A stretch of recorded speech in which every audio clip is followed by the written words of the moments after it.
Hello everyone, I'm Jack Yardley, better known as swtor Saga. Today I'm joined by Seb, and on this rare occasion I'm also joined by Sam Congrave. Hey! Oh, how are you guys doing in the audience? I don't know, do we have an audience? I don't know, let me find out. Well, anyway. But yeah, good to hear from you all anyway. Well, anyway, I felt like doing a detective story, so here we are. Oh, that's what I'm doing on Judgment. I love these FMV games. They're so cheap and well designed, and they're Detective cheap. Jackatrue. Don't call me that. I hate Pokemon. No, you don't. Yes, I do. I prefer Digimon. Digimon Monsters.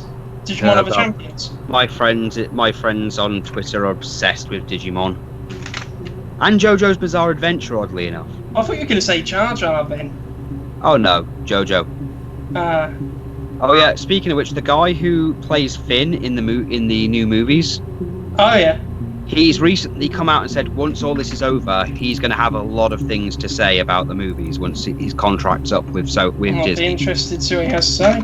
Well, the thing is, he said they were saying that someone made a comment on Twitter about how after Game of Thrones was over and there were no more commitments, the actors were slamming the last episode and everything, and the last series in general, because there was no more commitments.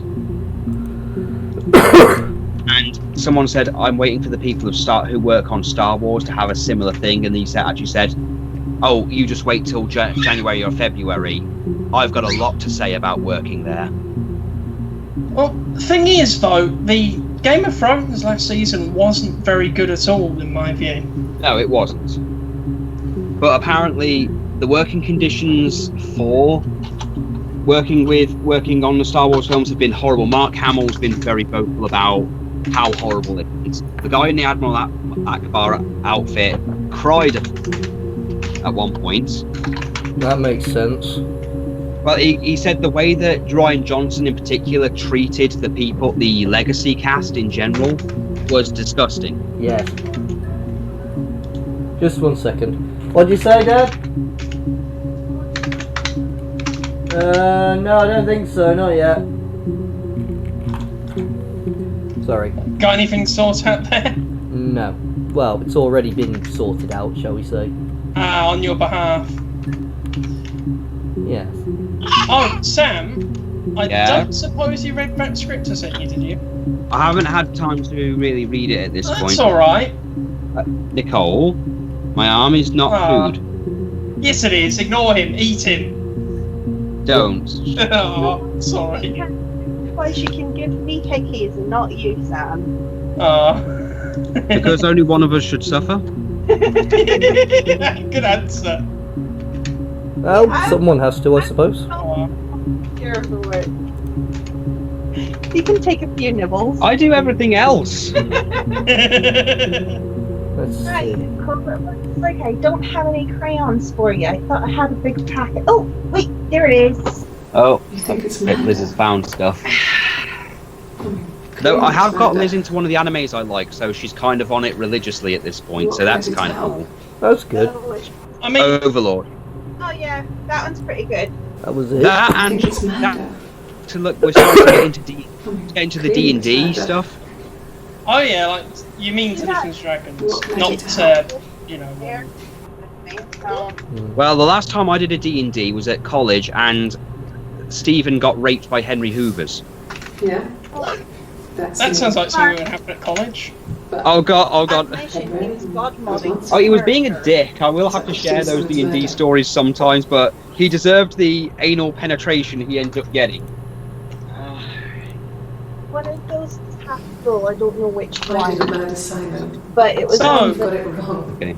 Well, I'll finish them, I'll bring them down and clean them out. So what's going on the screen anyway? What? What's going on the screen? I'm just asking Jack what's happening in his game. Oh, well, basically I'm watching these entries when I search murder. Trying to Murder he search. basically trying to piece together this murder here. These videos are only 21 seconds, not much to gain from them. Yeah, and one of them was a Rickroll. I'd like to speak to a lawyer now. Sam, you played a lawyer game, answer the You call. have no murder weapon. You Hold on, have I'm not nothing. actually looking at what's going on at the moment. I've literally And all just these stories been we've making sure telling each Nicole other. doesn't steal anything. Hmm. She loves electronics. She's basically just done a Just- Bart Simpson impression. I didn't do it. Nobody saw me do it. You can't prove anything. Ah,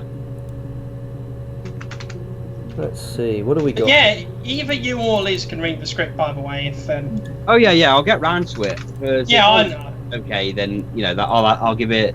I'll definitely give it a look because we've often said that you work with a very good hit and miss kind of thing. That when you make something that's blatantly bad, it's blatantly Yeah. bad. When you make something that's really good, it's really really fucking good. To be fair, I agree with you there. Does this clock Yeah. work? But the D&D story that I just mentioned to Liz, basically I was doing a thing with a bunch of people. I think it was Kieran Cunningham, his brother Kevin. Oh yeah, I Yeah. vaguely remember the names, but I think I and might have met them we once or twice. we had this one guy, Stephen. Dear God, I could write an entire book about that guy, or at least write an entire list of the crap we had to put up with that guy. But we were doing a Dungeons and Dragons thing, and he was making everything increasingly difficult for the group. Yeah. So the DM at the time was Kieran, and he just had enough. So he sent an angry group of Henry Hoovers after him, like in the thing, and had his character basically raped horribly by Henry Hoovers. Just like most games of Dungeons and Dragons. Well, you say that, but I never I'm not played. wrong. I never played a Dungeons and Dragons game where that happened. yeah. You Well, clearly I'm- haven't been playing it right, then, Jack. I haven't had this is much chance to play it. Not really many people to play it with. Liz wants to play it, and we want to adapt our own version because apparently people are doing like their own versions of like Mass Effect and stuff, and Liz wants to do one similar to the Overlord series. It sounds like it's halfway between Very good idea. Cards Against Humanity and Dungeons and Dragons. Well, Overlord itself was based off the Dungeons and Dragons series. It's just like the main character is basically a villain effectively, and he's overpowered as hell. Oh, that sounds pretty intense. It is brilliant because to put it in video game logic, his character is level 100. All of his subordinates beneath him, like his generals or floor guardians as he calls them, are all level 100. His combat maids are level 50 to 60, and most of the new world because it's been put into a fantasy world. Yeah. Most of the people are like level 10. So fights are always one-sided. Even the strongest person he's encountered so far, who's one of the top 4 strongest people, is only like level 30. Okay, that sounds challenging. And he kills her. He basically kills her by hugging her and breaking her back. So killing her through kindness. Well, kind of. He spends his time explaining that she's actually pretty weak because he's basically he was a real-world person playing an MMO, like an MMO game. Okay. But then the servers shut off, and then suddenly, when the servers went off, he woke up as his character. So he's like a giant skeleton. He's like a skeleton man. Oh. And all of the NPCs in his like base are all alive. Yeah. Which includes a succubus who he decided, because it was the last day and they were all creations that his friends made, he changed one of them, which was a succubus called Albedo, so that the last line of her character profile, which is she's a huge slut, he changed it to is in love with him. And she is. When the real world happens, she's like obsessed with him to a terrifying degree. There's so much I don't understand about Dungeons and Dragons. There's a lot. The thing is, there's hundreds of classes. The thing is that you're probably used to the usual classes like fight, like warrior. Well, that's mage, all you really hear about, isn't it? Yeah, but then when the thing is, because I watched a lot of because the problem with Overlord overall is the anime is great, but there's the light novels that explain so much more, and then there's the manga. Oh yeah, it's a lot like Star Wars. With a universe that big, you've got to have different ways of exploring it through different media. All the novels really did was explain the characters a little better. I mean, it takes three books to cover the entire first series. Yeah. There's a lot, but there's a lot of mythos into the characters because, again, he was part of a 41-person guild, and he's the only one really still playing the game. So it's one of those with just a really big lore. But it was but the whole idea of it, the story, was actually based off of the creator used to play Dungeons and Dragons every week, but every week more and more people just had less time to play it. Yeah. So they left, so it was just him. But one of the things that the anime does is that he's torn between himself and his character, because when he's playing his character, everyone thinks he's a god or a supreme being. Like even the people who live in his tomb, because it's like a tomb thing, they all think he's a god or something to be worshipped. They don't know anything about the real world. And he's got like a voice in the back of his head that's his human part, and then he like has a different voice for when he speaks to them directly. And every time he tries to indulge in his human side, a green light kind of covers him, and it forces him back to being his character. That's cool. So it's kind of like a split personality thing. But by season 3, he's war, and he's basically wiped an entire kingdom's army out all by himself.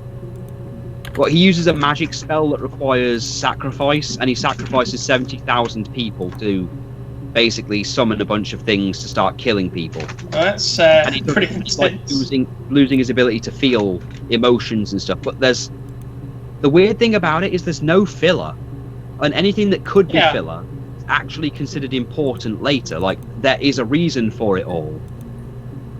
And the best part about it is he has no idea what he's doing, because in the real world he's just an office worker. So when something happens, like some big event has happened and it's happening in their favor, all of his subordinates are like, well, of course it happened like this. Our god clearly saw that this is the way it was going to go, right? And he has to pretend like he knew this was going to happen. He goes, exactly. It's all out from the beginning. Amazing. A bit like how Hercule pretends is really strong in Dragon Ball. Well, the thing is, the difference is that he's actually powerful. It's just convenient. Like, for example, the biggest one is when he comes into that world, he has red potions from the video game world, which are really fucking powerful. In that world, the highest they can get up to is a blue potion that isn't that powerful. He ends up giving one away as payment to someone because he accidentally spilt their potion, thinking nothing of it. But then when they realise it's red and that's not normal, she takes it to a potion master, who then starts to try and replicate it and ends up working for the main character. And he treats it like this was his plan all along. He's like, no, he didn't. He just like gave them the potion to make them go away. He didn't realise this would happen, but conveniently it did. And the battle maids, dear God, the battle maids are just, well, they're all monsters basically. All the characters are monsters in some capacity. Yeah. And I love all the maids. Because the first one you actually get to see fight is one where they fight some guy who can summon like these zombie dragon things. Yeah. And she hates humans so much, but she's got to pretend that she's not like aggressive against them. Yeah, so she's got tired of prejudices and stuff. Well, she says things, but she's very passive aggressive about it, like when someone hits on her and she keeps talking about slicing their tongue out and feeding it to them. And when they tell her she's being overboard, she goes, but worms deserve to be talked to like this. Yeah. And when she does get into a fight and she doesn't have to play the role of a swordsman anymore, she goes, oh good, goes into her battle maid thing and starts like using magic. And they spend the entire episode going, these are skeleton dragons. These that you can't actually do any magic damage to them. And she's like, actually, yes, I can. You see, your world is limited to like level 5 magic. I can do level 10. Consider this this an education lesson in how worthless you really are. Then just like destroys his dragons with her magic and then kills him. Oh, you missed a good birthday, by the way, Sam. We had a good time. Well, I'm sorry that I missed it. But... Well, no, for a very understandable That's not what Pete reasons. told me. I'm just. Well, yeah, Well, I mean, I know there was no way you could have possibly made it, so it's not like we expected not. that or anything. But it's just a shame that you weren't able to. Oh. You'd have had a good time. We did some fun things. We had Mike and Pete. Well, my birthday's next month, and I don't really expect much. Keep in mind, I'll be 31. Oh wow! I've literally just. We'll do something nice to commemorate the occasion. From a distance, we'll do something nice. Yeah. Well, the thing is that this month actually was my daughter's birthday, so we were away. So we had a All the best people are born in June, aren't they? well, they say that she was actually meant to be born in July, but then she just, Yeah, did her own thing. she happened, She was a friend from when I was I a kid. came She was always more 3 weeks popular early, than I used to hate her for Oh. it. I mean, and yet I love her so. sometimes. Ah. No, that's perfect. Strange. I just put him in a random word called Eve, and it brings Yeah. 7 entries. Oh. Weird. Search for Chocolate Rain. We'd You fight. search for Chocolate Rain.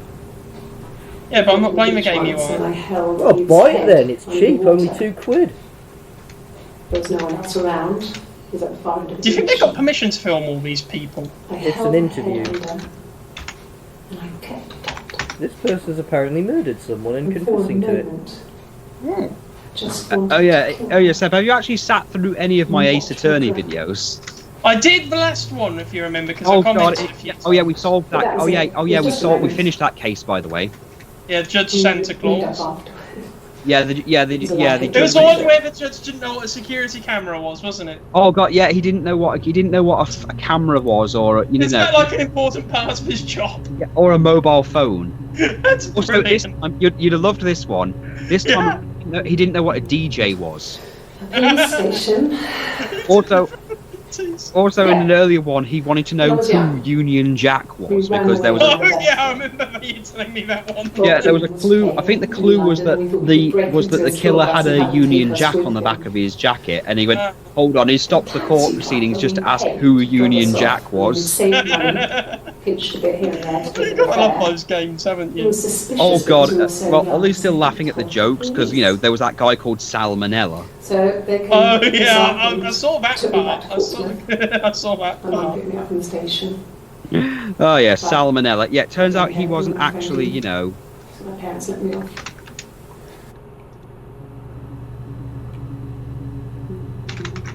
Yeah, the puns are amazing. I believe this is a story that you deduce, basically. You watch these clips and find out exactly how the murder took place. Well, yeah, isn't that the point of the game? Yes, but there's no way of putting in the answer. I think you just make it up. Oh, so it's like, here's some vid. And can't they just send you a bunch of videos? They did. It's on this database, I have to try and find them.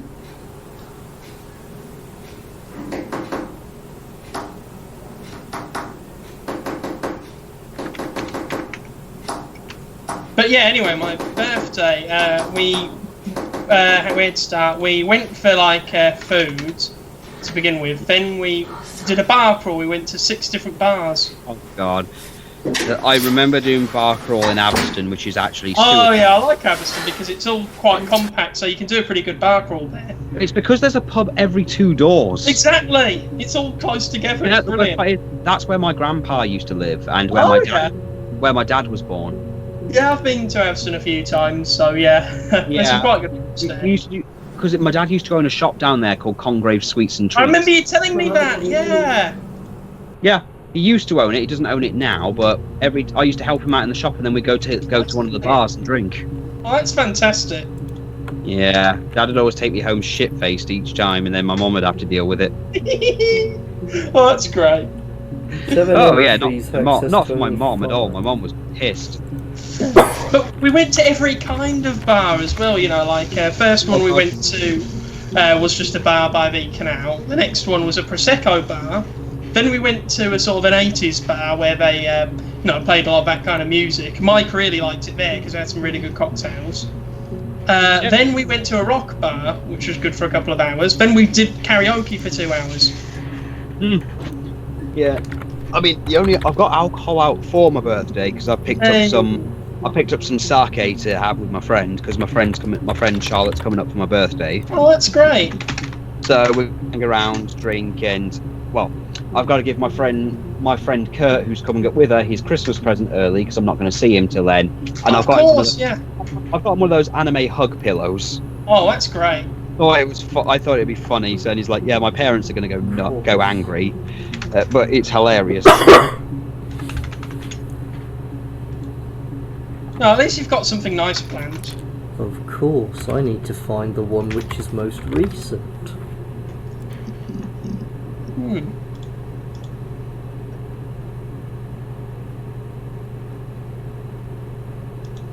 Is that an 8 or a 6? That's a 7.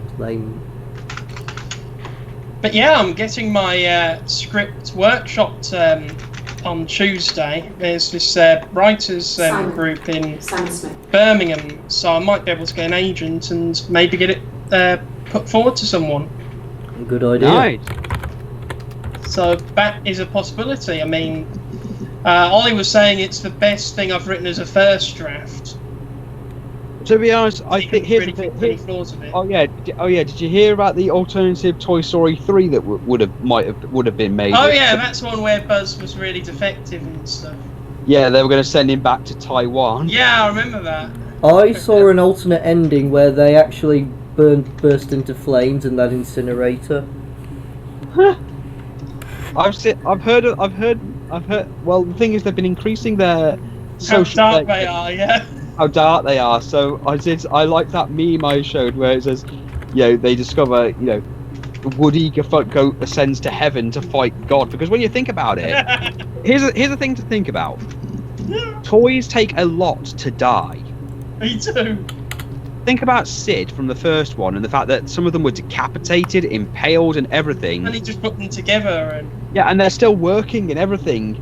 Like, even with their heads and arms removed and stuff, they're still going. The only way to kill a toy effectively is is to burn them. literally A bit like incinerate it. White Walkers, actually. So here's the thing: what if if Toy Story went the way of small soldiers? What, where they just revolt? Like, remember I know not I a lot loved of Small people. Soldiers, it was such a dark movie. Oh yes. Oh, it was brilliant.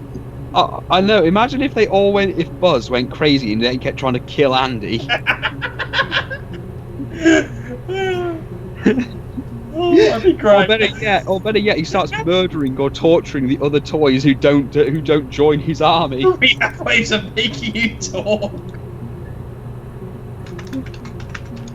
And the lot recruits every other toy in the town, and they start their war on humanity. And the best part is the army can't just like shoot them and stuff because they'll just keep coming, and then get into small bases, and then they start murdering kids, and it becomes like a worldwide thing. So like Cabbage Patch Kids start smothering children, And Beanie Babies start choking people. or those toys that are really dangerous, where you can't fire the things because they go to the eyes, and they actually start shooting the kids in the eyes. I did the very thing you're told not to do. You've become the very thing you swore to destroy. Apparently I've made an error. Oh yeah, what's the error? Starting over, I think.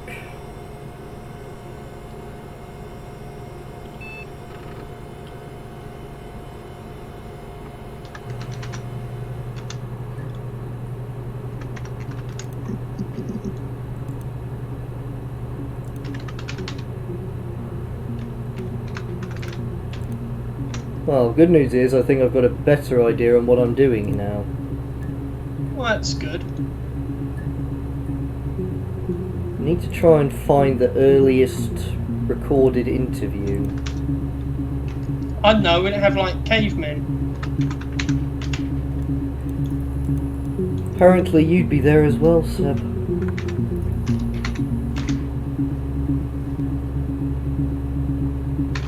Is the stream going alright? Like, oh my god, there's nudity on the screen. It's like a woman with her boobs out. Sam, is that the true?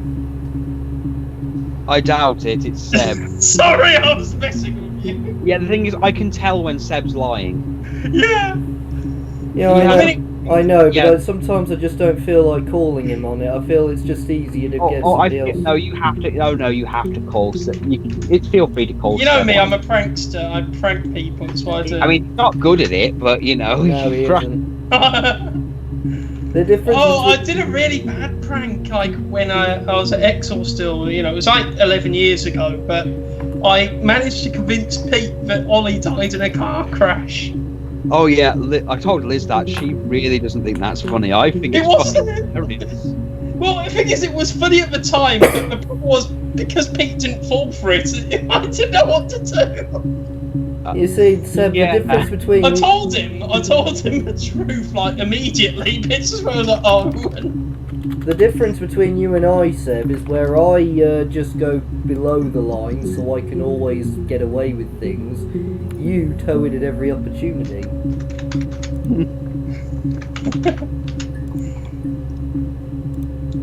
Oh, and there was also that one that I did on Ollie where the BBC called him. Yeah, well, to be fair, you did a lot of things that, quite frankly, could have landed you in prison. To be honest, you did Yes. take it a bit far. Like when you put advertisements in telephone boxes with Ollie's number in, advertising the sale of a cheap Xbox One, Oh, and Ollie was constantly bombarded with calls asking I him didn't for think the. he'd get that many, though. You really should have seen the problem right there and then. Yeah. It wasn't a very friendly thing to do. I made up for it later. How? Through good things accumulated over time. Right.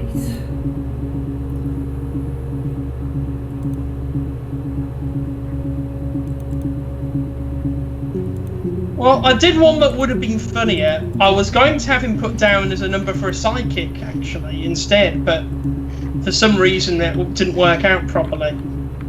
I suppose at least that would have been funny because people would have been calling Ollie, asking him, what's going to happen and stuff like that. And who knows, he might have been a good sidekick.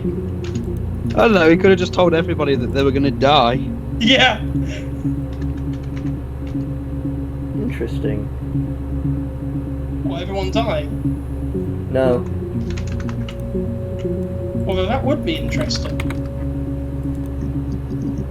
You want to watch everybody die? Watch Terminator Judgment Day. Oh God, yeah. I did see the thing where people were complaining, somewhat like there was a deleted scene from Captain Marvel that everyone was mad about. Why, what was the scene? Basically, she arrived at some guy catcalled her, which is bad enough, but then she punched him, robbed him, and then stole his vehicle and just buggered off. So Captain Marvel's a villain, to which anyone who knows anything about Captain Marvel will go, she's not a good person. Well, yeah, she's not a good person to begin with, but, if you're a fan, you kind of already know Captain Marvel's not a good person. And then people went, oh, so it's okay for the Terminator to kill people, but it's not okay for that one. The difference is that Captain Marvel was meant to be a hero. The Terminator was meant to be killing people. Well, exactly. Him stealing people's clothing is actually the nicest thing he could possibly have done. Well, yeah, I mean, he didn't kill them. Yeah, he just stole their clothes or broke their wrists. How do you know he didn't kill that guy he met it in the first film? I mean, Well, you never see it happen. It's off screen if it is. The T-1000 did. Well, yeah, but we're not talking about the T-1000. Why not? We can if you want to. He's going to be in Comic-Con in July.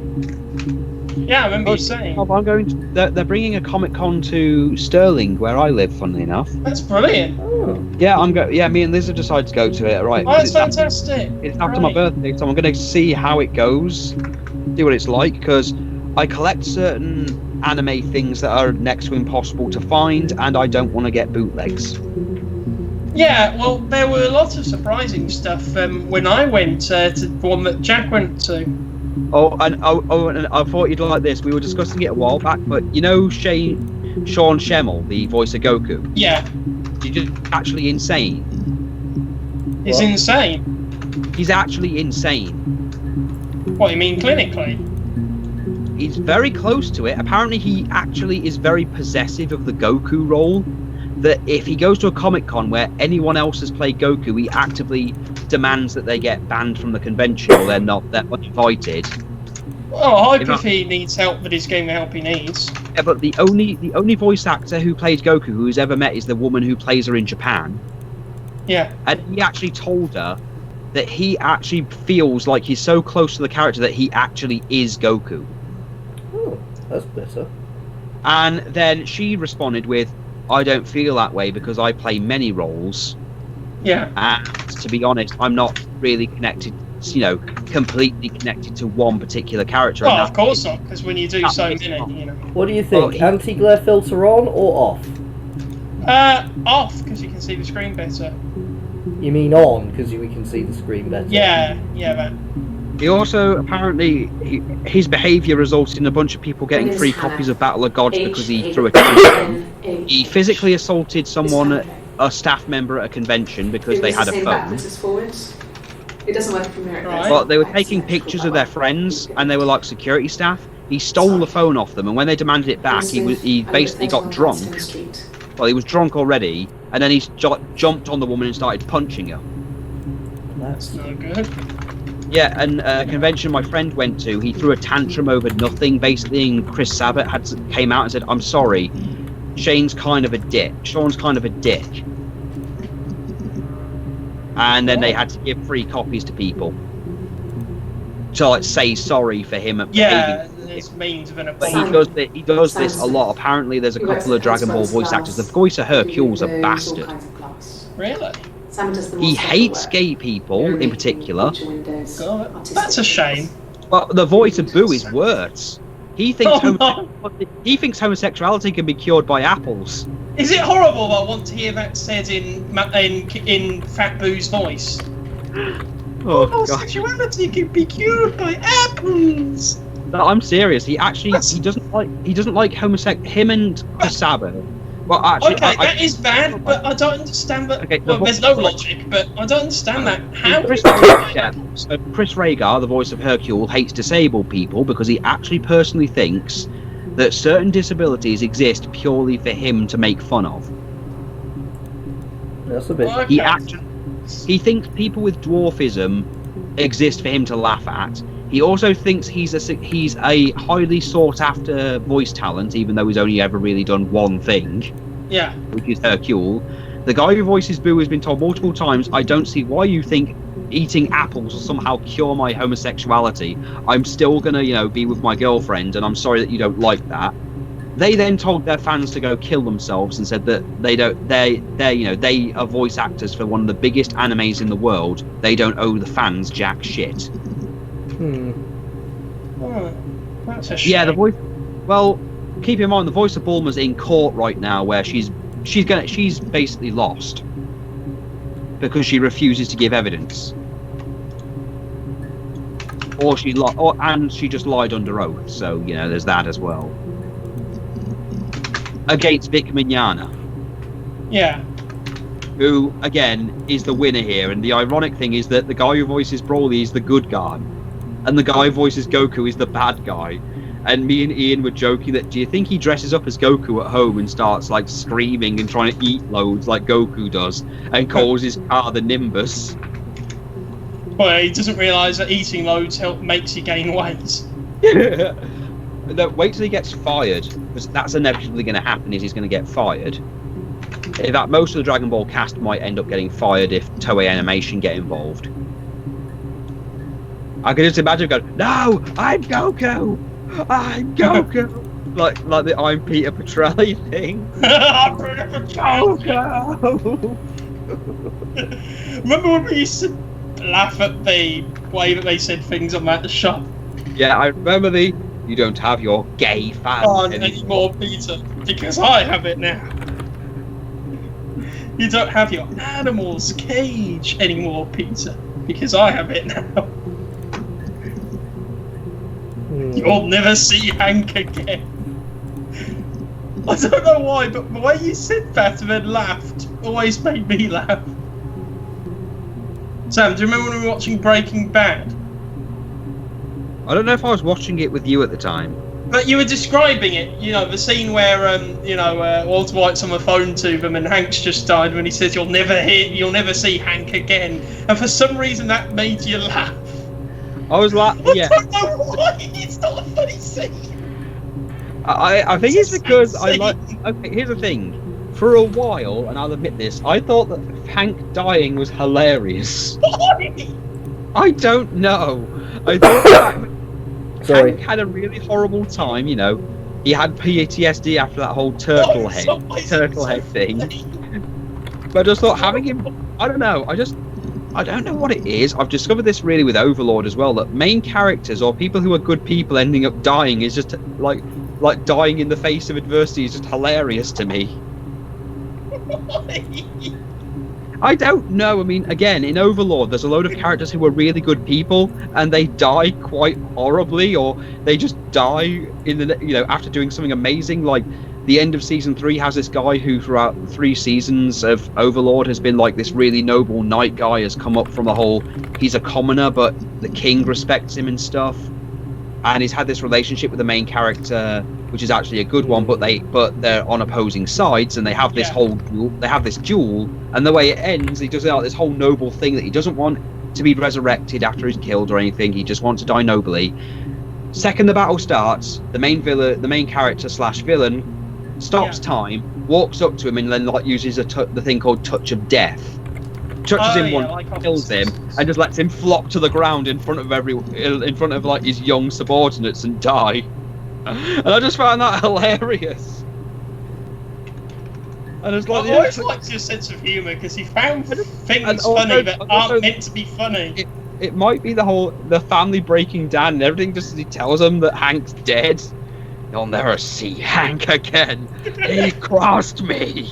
But now I find it funny because you find it funny. I just think about why on earth do you think it's funny?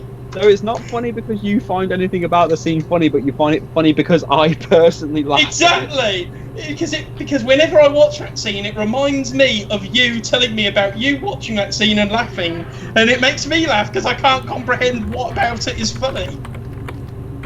Do you get what I mean? Yeah, I get it. I mean, I'm not saying I'll laugh at... So if I, for example, watched Star Wars The Phantom Menace and laughed when Qui-Gon Jinn was stabbed... I did. And laughing at Obi-Wan Kenobi going, no! You'd find that funny. I guess that makes a bit more sense because of how dramatic it is. You should watch Avatar with me then, Seb. I found the bit The where Last everyone... Airbender or the... Or better yet, imagine when he was stabbed, what really happened was that he was punched in the gut and he just shat himself. Oh, God. No! Oh, I was thinking of making a video which is Star Wars but with no conflict, where everything's just resolved by talking. Like at the beginning, when they're about to board the Trade Federation ship, they say, tell them we wish to board at once. And it says, they'd like to board immediately. And he says, the blockade is finished. And then they just go away. I had something to say about that, but I can't quite remember what. Oh, and like when Count Dooku's about to slaughter everyone in the arena, he just says, your lives will be spared, old friend. And then that's it. Help me, Obi-Wan, you're my only hope. No.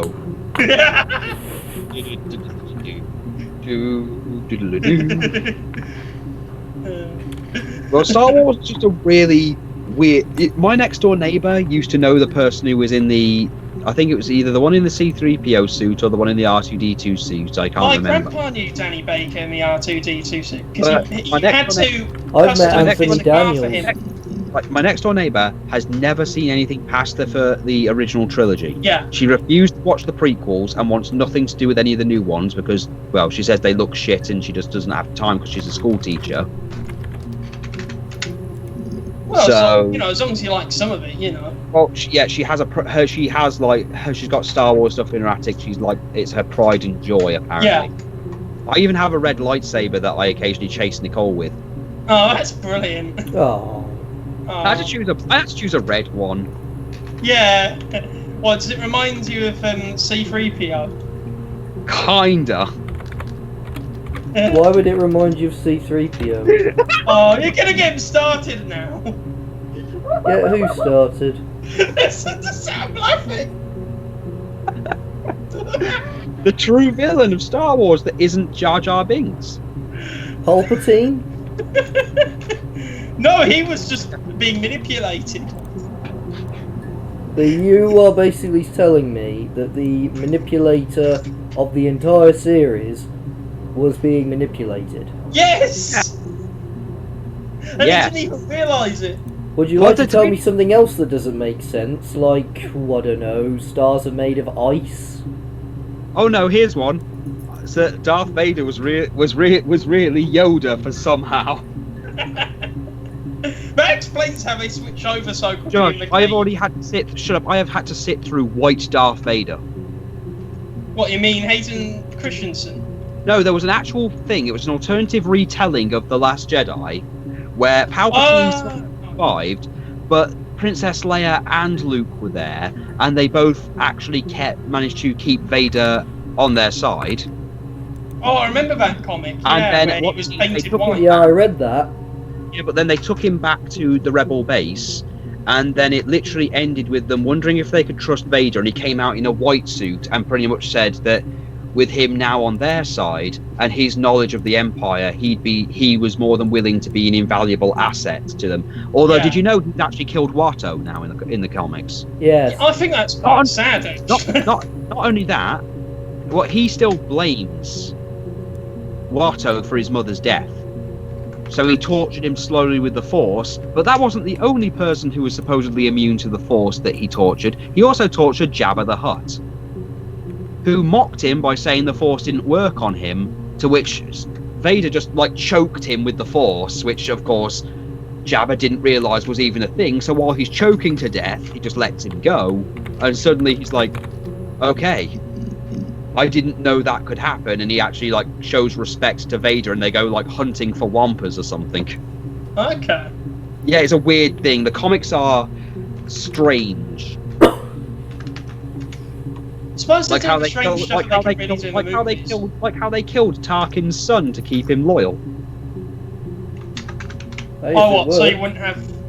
Yeah. I'm sorry, I'm having trouble disagreeing with a story where some crazy woman can fall in love with Vader and actually think the love and appreciation is reciprocated. I think that's hilarious. Here's the thing that people didn't get.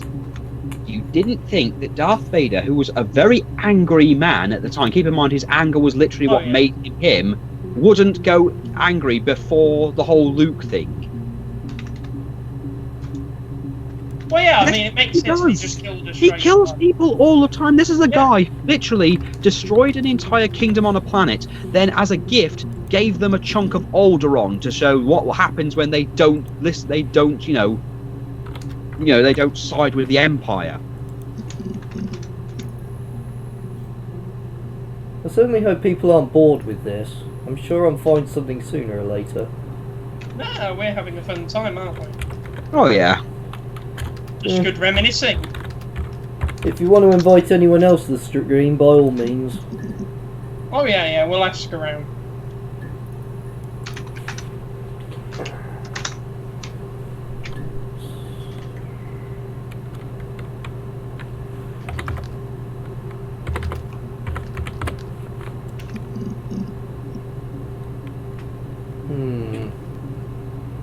Indeed. It's a shame I can't put the dates in. Can't you just do it by word, like April or something like that? Can try. Yeah, that might work. That's the 6th, so let's try June. Nope. Remember that uncensored Winnie the Pooh thing I sent you, Sam? Yes. I want to touch you. That's something no one should ever have to see. What, uncensored Winnie the Pooh? Oh come on! I still think that thing that when Liz got really angry when me and Ian made Winnie the Pooh into some kind of gangster. I think that's brilliant. I loved it when they were torturing Rabbit. This is what happens, Piglet. This is what happened. This is what happens, Piglet, when you defy me.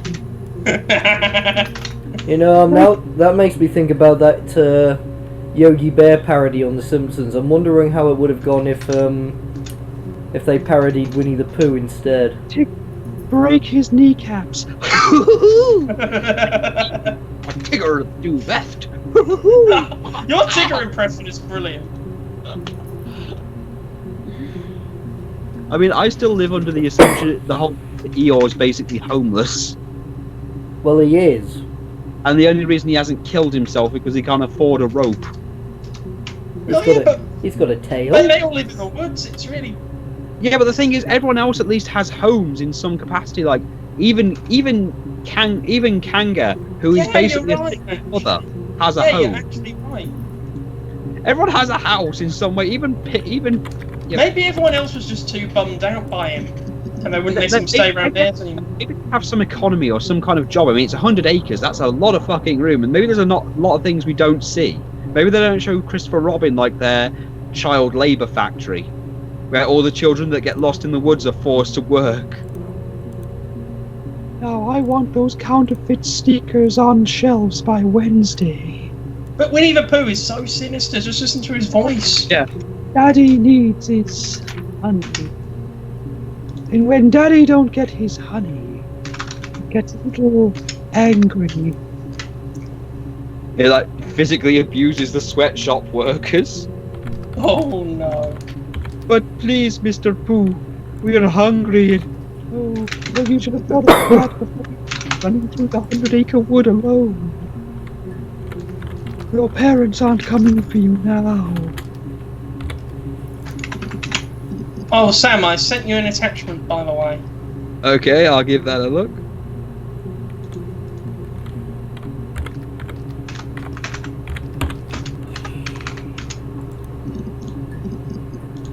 Oh, here's something you'd like, Sam. I was playing Civilization the other day, and I picked a random country start as, and I started off as Scotland. Oh, nice. Which was great because I expanded quickly, and I built like different Scottish places all over the place. Like I built Haddington in Russia, and all sorts of random things like that. Like I think I built Glasgow in Spain. Yeah.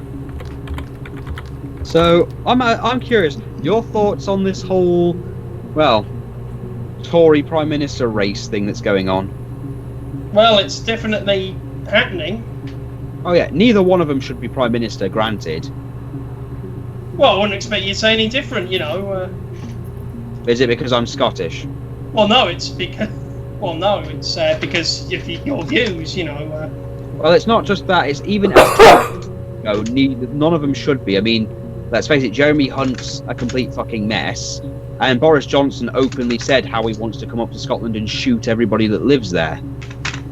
Wow. Yeah, he's not. Yeah, he literally wrote a column where he said that the Scottish were too foreign and should be shot. Well. So you can imagine I'm not exactly a fan of him. Then again, they've just tried to ban a film up here in Scotland because they're worried it might undermine certain English policies, even though it's a literal historical movie. What film's this? It's about Robert the Bruce. Yeah, that's who I played as in that game. Yeah, right. It's a story about Robert the Bruce, which is meant to tell the actual story because, as we've discussed multiple times, Braveheart is horribly inaccurate with many different contradictions. I would grab Liz to explain these things, but I don't need a shouting at. Yeah. The movie actually angers her completely because of how inaccurate it is. So it's a bit like Pearl Harbor, where they just do a lot of things that didn't really happen. And... The war was over Stirling Bridge. Yeah. They didn't include the bridge because, according to Mel Gibson, it got in the way, and a Scottish person told Mel, yeah, that's what the English thought too. Well, you know, it'd be like if, they completely got rid of Hawaii and Pearl Harbor, you know. Yeah. It would make sense.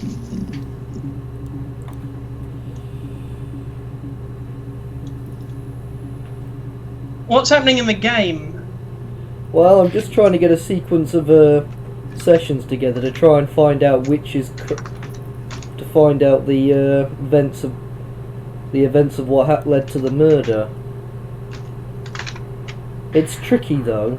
The earliest I can think of is 18th of the 6th, 1994, starting off at 17 minutes past 7.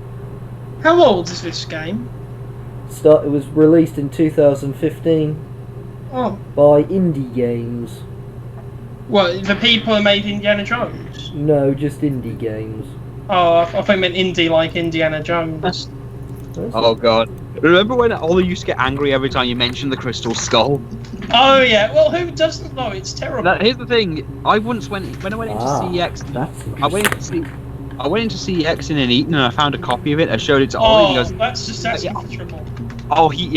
he got really angry. He's like, I don't know where you found that quite obviously very well put together fake cover, but it's clearly a fan-made movie or something because it's definitely there isn't a fourth Indiana Jones movie. And you get it's this because no, there's only 3. I've never heard of this Kingdom of the Crystal Skull. It sounds ridiculous. I mean, we've made it a bit more of an in-joke these days by doing the whole. Next I mean, time, yeah, it'd be stupid, like say hiding from an explosion in a fridge. That was dumb though. next time I see Ollie, I must remember to ask him, hey Ollie, wasn't there an Indiana Jones movie where someone was killed by red ants? I can't remember. And he will tell you, no, not that I know of.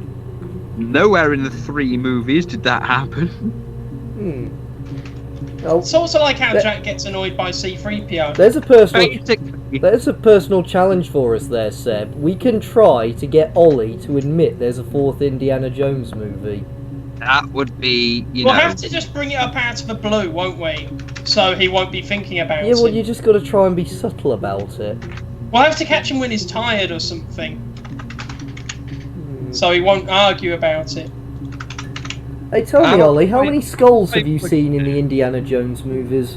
Directly, completely. Just ones that people have, you know.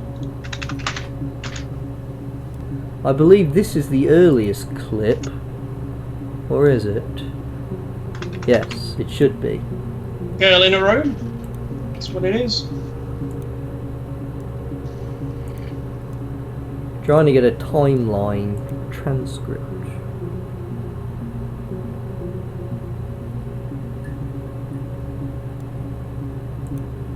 Yeah.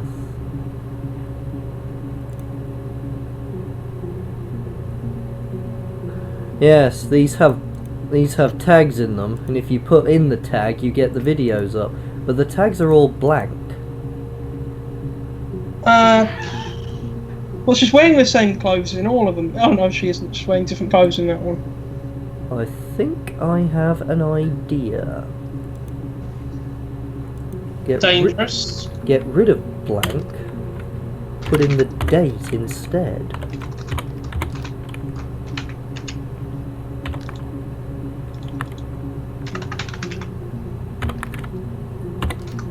Blankety blank, blankety blank. Do you remember blankety blank, Sam? No. I do. Yeah, you remember it, Jack. That was the thing with Anton Deck, wasn't it? I thought it was a thing with Lily Savage. Oh, I remember it being on Anton Deck. Or maybe they did it on there as well. I don't know. I wonder what's happening with Anton Deck these days, because one of them was in the car crash, weren't they? The last thing I heard is they're cancelling the Terminator ride at Universal Studios. Why? Because of Anton Deck? No, but it's the last thing I heard, which filled me with a bit of considerable dread. I got confused then, because we were talking about Anton Deck and then you brought up the Terminator. Yes. They're not mutually exclusive, I know. Well, no. But yeah, Sam, did you get the thing I sent you like that? Yeah, I'm just gonna try and download it in a minute. Awesome, awesome.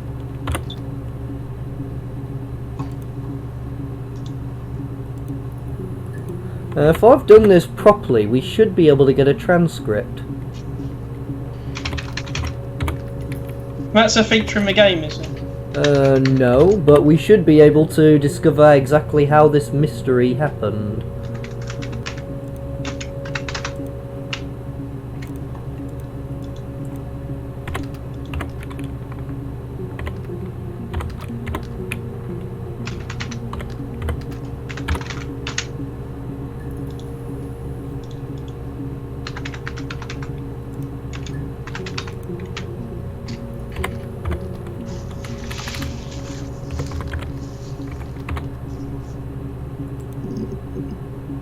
Yes, they're gone.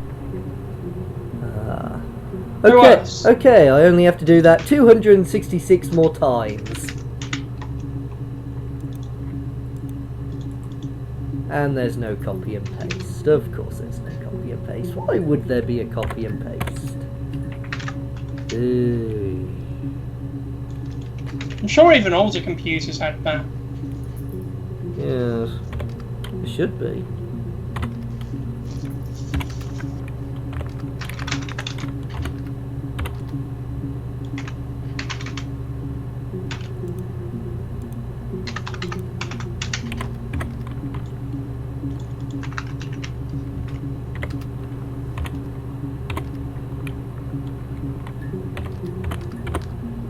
Unfortunately, I can't seem to be able to get the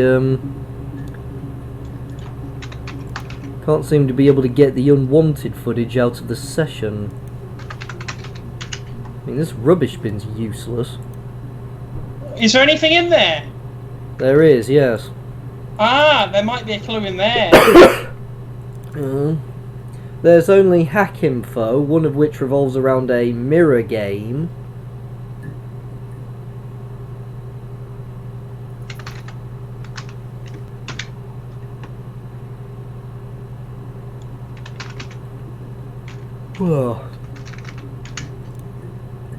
There's this here, delete session data. But I'm a little scared to press that because when I did, I lost all the information.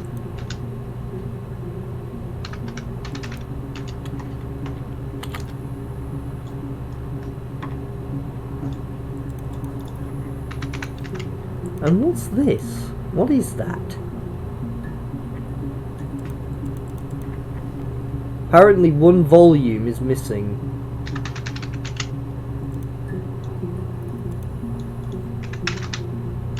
Delete all user session data. So this shouldn't turn the game off, and it does. It's annoying. Yes.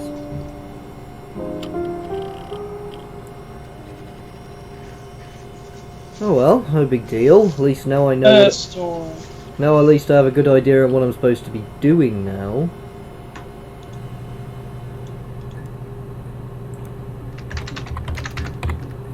Is everything like at your end, sir?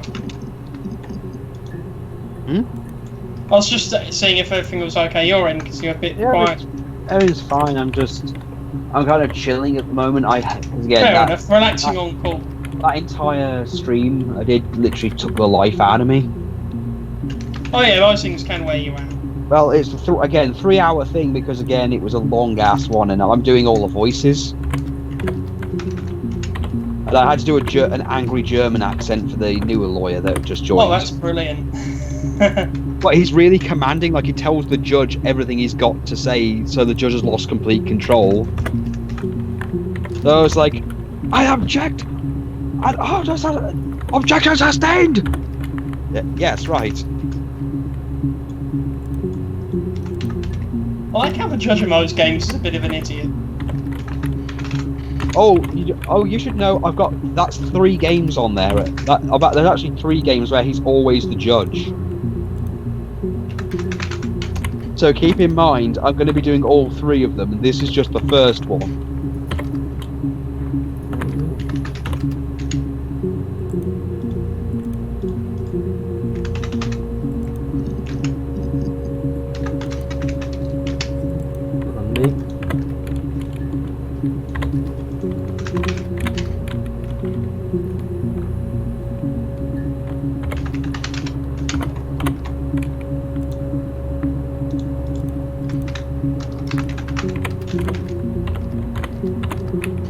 That's okay, I used to be a file administrator. I have unlimited patience for this sort of thing. File administrator.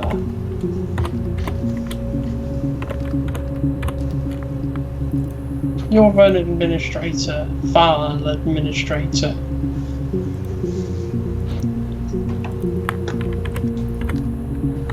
I think we'll do this day by day, perhaps.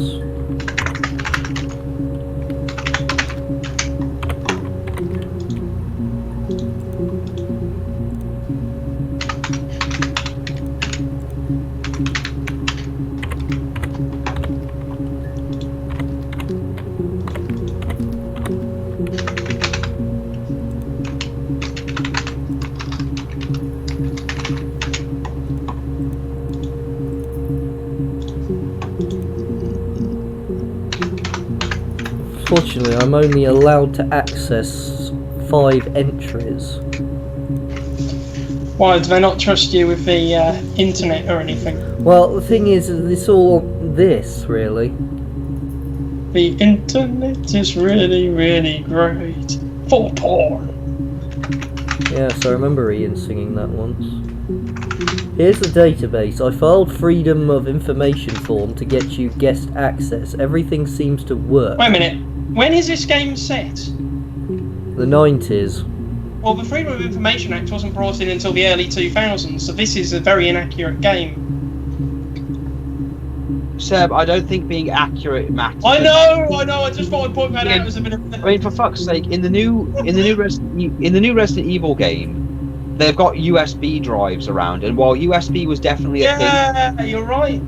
but the USB was around in the 1998, but it wasn't free to the public yet. It wasn't like a big thing until like Yeah, it was late only in particular 2000. computers, wasn't it? Because they had floppy disks instead. Only specific actually still had.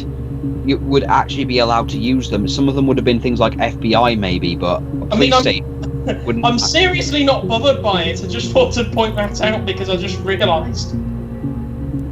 That's fair enough. Yeah, I'm not bothered by it at all. I just thought it was funny. Well, this game came out in 2015 at any rate. Unless it's set in America, because they may have had some sort of law like that beforehand. So maybe I'm the one who's an idiot. I don't know. Well, you certainly are an idiot. Well, keep it nice, gentlemen. Yeah, I'm the one keeping it nice. I'm always nice. Ah, Ah! I should also point out, Ollie did send me up Star Trek Bridge Crew. Oh! Oh yeah. I should have mentioned. I keep forgetting. I was meaning to tell Jack for a while, but Ollie sent a package up with a load of stuff from his loot crates that he'd gotten. That's right, because he opened one that he got from you, didn't he? Well, he opened one he got one he got from me that I'd sent him a couple of things down. He sent me up a bunch of things as well. So, I actually did a video where I opened it. Well, we don't really have. Because Ollie did one where he opened yours. We don't really have contact information, Sam. So you couldn't really tell me. No, you have each even on so, Skype. now you know. Well, now you know, and knowing is half the battle. Yeah. Hey, man. Well, the next part of the battle would be to ask the question: when are we doing a joint game then? Well, you'd have to ask Ollie when he's got the free time, because we've all got things on our schedules. I mean, I was meaning to do that Born to Be Mild special on my wrestling thing. Oh my god, that's when you were going to have all the Born to Be Mild characters as wrestlers. Yeah, it's making them. Oh, let me know when you're doing that, and I'll happily be a part of that. Oh yeah. Yeah. Well, I've got to first. Oh, that'd be brilliant. The thing is, Because you know what we all look like, and you've got the footage online to refer to as well. Oh, Big Mickey's easy enough, but then. Oh yeah, we made Big Mickey in 2K14. Jeffrey. Well, I was thinking of adding the Phantom. Yes. The thing is that Ollie doesn't always answer me, so it's not really easy for me to keep in touch with this sort of thing, especially since I don't go on Facebook. Ollie is difficult to get hold of sometimes, but yeah, I know. a lot of it is if he's disappeared for a while and he's not listening to you, he's got something on his mind and he really doesn't want to be bothered, but he will be around later. Exactly, you shouldn't take it personally because it's never because of he you. does this. He's told me several times in the past, look, if I just go missing for a while, I don't answer you or I just don't send any messages and I'm gone for days, I'm not dead, I just need some time to myself to think. I don't take it personally. Good. Well, you shouldn't, because it's not because of you. It just gets a bit difficult sometimes because I'm trying to get somewhere and I've got too many things on my head. I'm just trying to vent, you know? It's alright. I mean, one of the thoughts I've got right now is trying to work out who to give my Comic-Con ticket away to. Why, you're not going? No, I'm going, it's just that my mom's going as well, and because she doesn't want to be there, she probably will want to leave early, wasting my money. So like I did with you and P, I'd like to go with someone who would actually enjoy being there. The only big problem is getting there, and I might have to save up some money for a course. I wasn't actually going to ask anyone to go to London Comic Con because it is a bit too far out. Ollie expressed an interest, and I thought, hey, maybe this could be a way out. Yeah, hippies don't like going because it's too far out. Hmm. Do you like that, Sam? You like that? That's terrible. I think that works if you say it the other way. Hippies like going That's because it's far out. Yeah. I think it works better the other way. Just saying. Yeah, I'll take that feedback. The one thing which I do resent a bit is when you considered you going to Comic Con as a chaperone job, Seb. It's the way you phrased it though, like, oh, you need to go so that my mom doesn't have to go, and that way I can go. That's how you made it sound. Well, was it? Well, it's not meant to go that way. I know, just think about the way you phrase things, because it's very easy to phrase things the wrong way. I mean, I get it now, but you made it sound less fun because you made it sound like I had a job to do instead of me just going for the sake of fun. Well, that is the object of the exercise. I'll be right back. I'm just gonna put the... That's cool. I hope you're not bored with this game. Well, there's not much going on, but, it's the nature of the game, isn't it? Wonder how many things happened in this one day. This would be easier if I could search days. Yeah, it doesn't seem to be that well a designed game, does it? Well, this has been an award-winning storyline. Well, yeah, there's probably nothing wrong with the storyline, it's more the gameplay. I think the gameplay's won an award as well. Some people are very easily pleased, I suppose. I mean, what's your thoughts on it? I'm not sure. It's open to interpretation, so the game is how I interpret it. I could be interpreting it. How do you interpret it? Well, I'm not sure. I haven't really read the clips yet because I'm trying to get a complete story. Maybe I'm interpreting this the wrong way, but I can't think of another way to interpret it.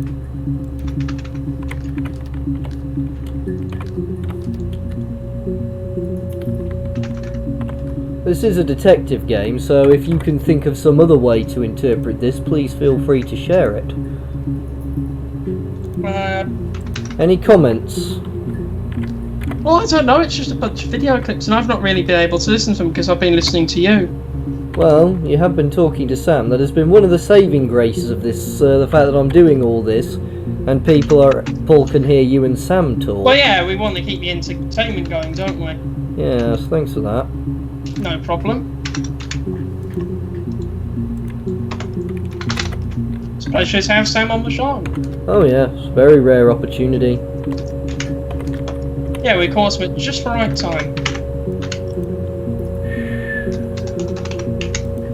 You know, the last thing I streamed, #wargames. Yeah. It appears I'm on the last clip for 18th of the 6th. The last thing I streamed, #wargames, a part of me wondered whether it would have been better or worse if you were there. I don't know.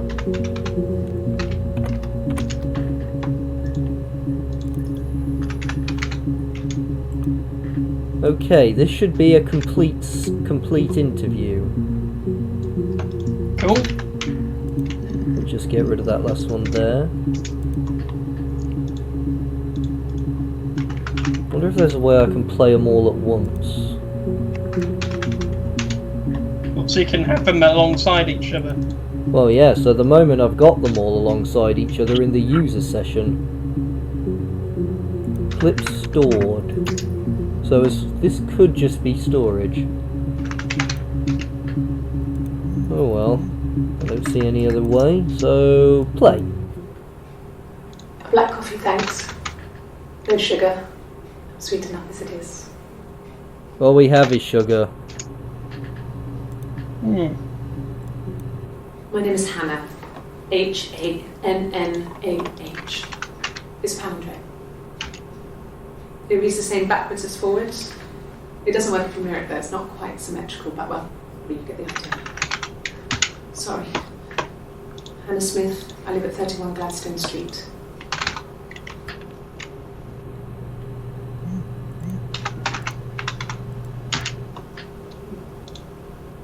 Simon Smith. He works at Ernst Brothers Glass. They do windows, all kinds of glass. Simon does the more special work. Mirror making, feature windows, artistic things. Really beautiful things.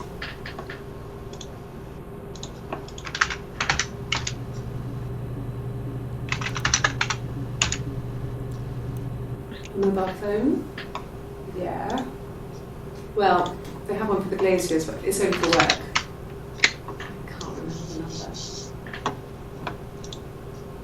It's in the kitchen. I saw it plugged into a charging cradle. Well, they had mobile phones, whatever era it was. Yeah, it seems to be a bit of a... Well, they had mobile phones in the 90s, but they were very big, blocky things, weren't they? Simon is 6 foot, darkish blonde hair, average build. He's clean shaven. If his beard grows, it goes ginger, so he shaves it. I mean, not that there's anything wrong with ginger hair. Well, More a photo instead of spring photo. I do believe that her investigator is This was taken Ginger. last year on holiday in Rome. Maybe it's Sam in disguise. Mm. Oh, did you get that last clip, Sam? I got something, alright. I'll play it again. Play it again, Simon, Sam. 6 Hey, foot, you see what I did darkish there? blonde hair. You're average terrible. build. Sorry. Wasn't actually that bad. It just works, because he said play it again, and then he was talking about Not Sam. that there's anything wrong with ginger hair. Apparently that line wasn't said in the movie, More a but photo Mm-hmm. instead of spring photo. it's one of those odd bits of trivia, like how no one said Luke, I am your father in Star Wars.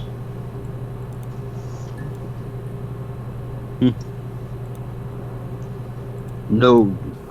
Yeah, that's it. No, Yeah. I am your father. That's what he says. He has a scar down here near his stomach, past his hip. Who remembers Chad Vader? Oh, I do. Oh, that was he brilliant. did. A long time ago. He looks just like the photo. He's not got his glasses on here though. He takes them off. From the I will camera. test my new laser But he checkout needs them system. to see properly. Have you seen the Darth Melchick clips? A newspaper or a menu Yes, I restaurant. have. That's the one Not where so much. he's Stephen Watching Fry. TV. He likes TV. Well, who doesn't like TV? Well, yeah, and who doesn't like Stephen Fry? He was wearing a shirt Have you heard that there's a possibility of there being a new season of Blackadder? and jeans. What? That sounds He ridiculous. has a watch. Apparently It's a so. really Apparently, nice one. Stephen That's good Fry, for his boss, Hugh Laurie, Rowan Mm. Atkinson, all the original That's cast good. met up and... Long grey duffel coats, black hats, hair. well, unfortunately, they, of course, don't have Rick Mail, but... Okay, apparently she reported her husband missing in the 18th of the 6th, 94. So, it was Friday evening. We had an argument. Ah, now we get to the point. On Saturday, he didn't come back. I waited all day. He was supposed to go help Eric out with something on the Saturday afternoon. He had a job. He didn't show. So Eric was ringing on the phone. I checked at the Rock. That's our local. They said they'd seen him on the Friday night, but not since. He still wasn't back this morning. It doesn't like him at all. Still not back by dinner time. It's Tell me, getting Seb, have dark you ever seen a show again. called The Boondocks? So I decided to come and see you. No, but I keep hearing from people that it's something that I'd like and I should watch it. Fine. Okay, so I've got to tell you this story we've mentioned a couple of times. So, It's the Rockington Arms. you know when me and Ollie used to play the WWE games, there used to be a story mode. Oh, yeah. There's some other And you could make your own story. Yeah. And the barn cabins. Ollie and me I at remember one doing some point, funny ones of He those. just said Simon had me been and in Ollie may have made a joke thing at one point where Mark Henry, Yeah. you know who Mark I Henry know is, Mark Henry, basically became a white supremacist. Oh, God. And basically started attacking other black people. Oh, We stopped it after how stupid it got, and it turns out that someone actually made that into a She said he character. was upset about her argument. Oh, Everything no. else he said. The character's called Uncle Ruckus. He likes He's a it. black man Sexual who chocolate and his he racist. refuses to. Basically, Is a character in the Boondocks who hates black people in general and thinks he's just white with a skin condition like Michael Jackson Oh has. yeah, like reverse vitiligo. I remember helping Ollie come up with a name for that and saying, "Oh, you could call it reverse vitiligo." Well, he constantly says he's got he Oh god, that's terrible. I remember we also, when we were doing the Ultimate Destiny Wrestling, we came up with a story mode where Harry Potter corners Voldemort in the car park and tries to beat him up. Yes, we have. He always comes back. Just made Harry Potter a really badass wrestler. And like a heavy metal version of a Harry Potter theme would come play when he comes out. A long time. We got married when I was 17. He's got reverse vitiligo. Okay, she married her husband when she was 17. And She married her husband? when she was 17. It was a very good year. right. So I've sent something with Uncle Ruckus in. So yeah, if you watch it on the quiet. Something like that. Okay, I'll try. But yeah, this is. When you married Detective? I believe I shall ask the questions here if you don't mind. Suicide? No. I would never do anything like that. He is not the kind of person to do anything like Okay, I'm that. watching it now. I mean, to hurt Okay. himself? No. Married to you, he probably might.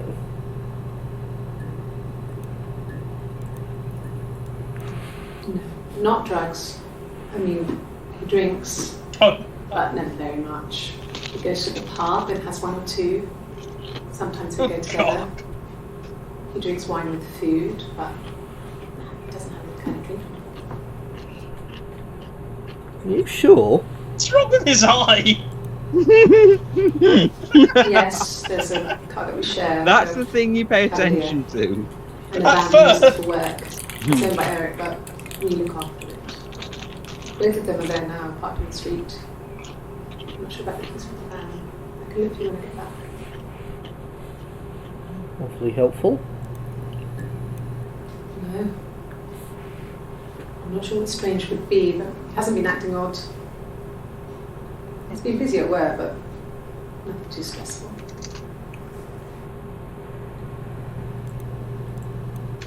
Sure. Yes, of course, that would help. Will you phone the house to let me know when you want to come round? Make sure they're not there.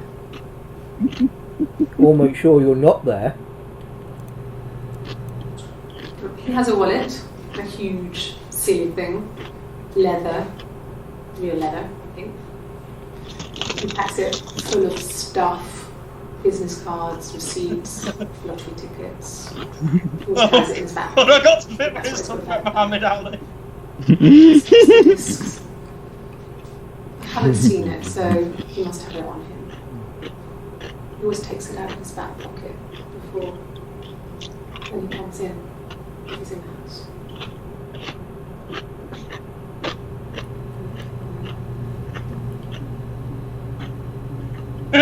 Say that again, I can hear you over the sound of me shitting myself.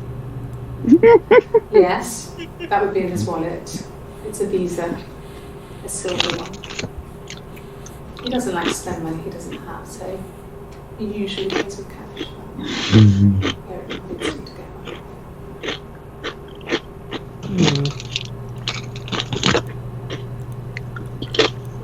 Sure, I think. I do all the bills and paperwork and handle all the money stuff, so it should be easy for me to find. Do you want them dropped off to you? Good job I put in subtitles, isn't it? Yes, there's an Amstrad one. No one uses it for very much. There's a printer so you can write letters on it. Simon sometimes plays games. Yeah. And Save for Princess. That kind of thing. Oh, I remember those kinds of games. I remember my brother Adam used to play this Pitfall game, and it always made me laugh when his character, when the avatar would fall and land on these spikes. The noise, it just made me laugh every time. No, he doesn't keep a diary. That's my thing.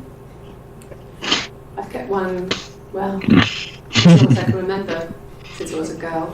I've no idea what that Pitfall Helps game make was. I sense wish I of my could day. remember it. When you're forced to put something into words. So was it just falling into holes a lot? No. Everyone's on the same page. Oh, I better go now anyway. No, Simon Seb, you isn't can't! the type Well, I run have to. or do anything My crazy. planet needs me. But no, I've got to go up the road and get something before the shop's closed. I might be here for a while, so feel free to pop back. Yeah, I'm sure I will at some point. So do you, Sam, if you need to push off. Yeah, I will see you soon.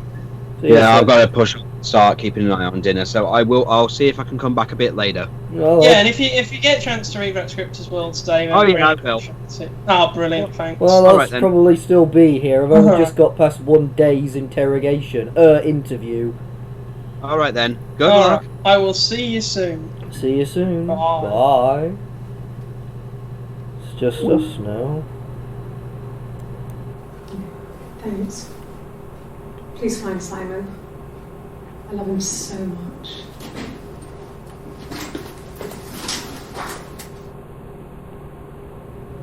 That's 1 day. Sorry for a moment.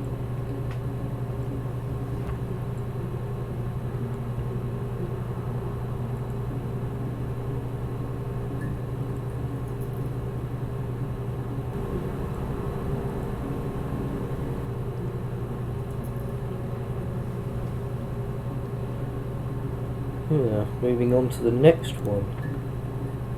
I'm wondering, if I logged out, would that information still be there, and would I have to start all over again?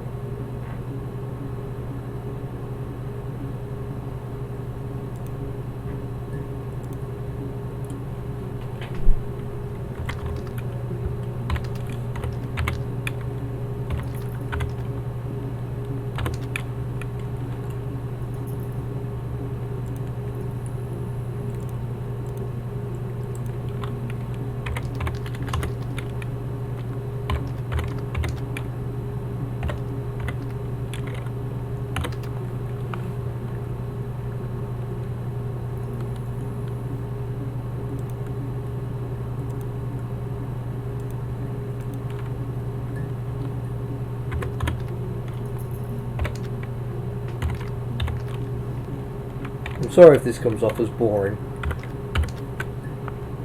As it happens, I've got unlimited patience for this because I do admin for the council. So yeah, this sort of thing doesn't exactly come as difficult to me.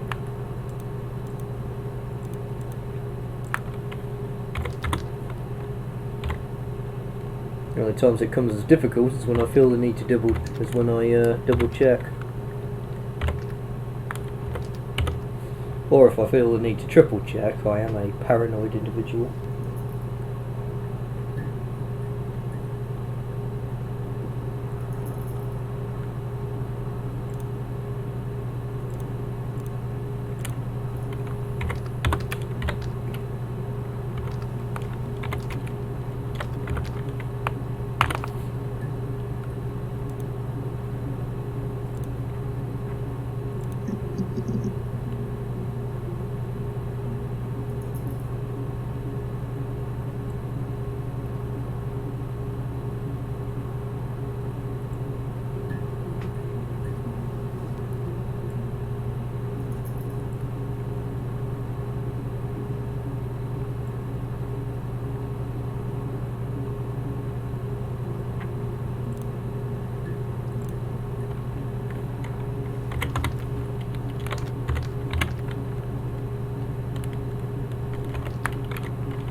Some of the background noise is a bit confusing to me.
Ah, that happens every time I query the database.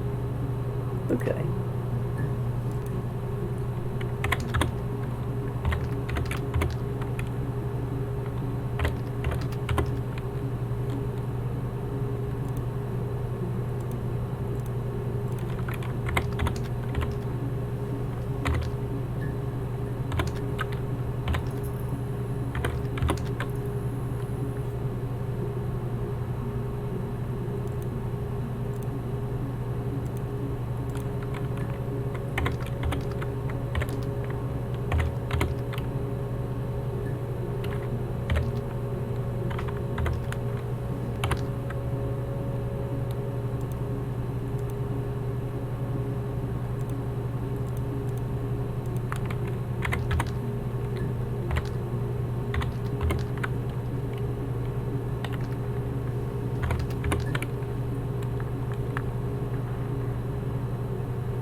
Let's find out what happened.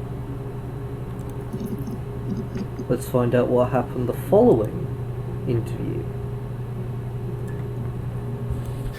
Could I have a cup of tea? She wants tea this time.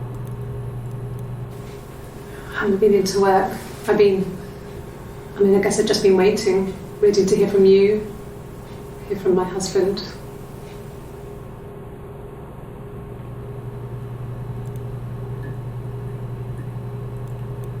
Bruce? Oh, yeah, no, it's nothing. I was going through the top cupboard in my kitchen, and the chair slipped, and I kind of hit the door with my face. It hurt like hell.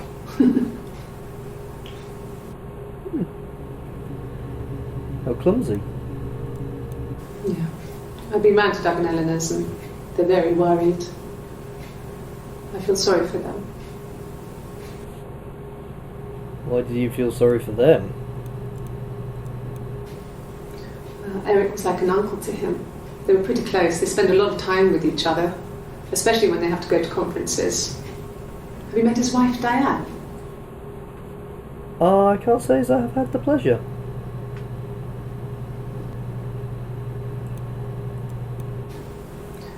Eric was like an uncle to him. They were pretty close. They spend a lot of time with each other. Apparently I've seen that one, so...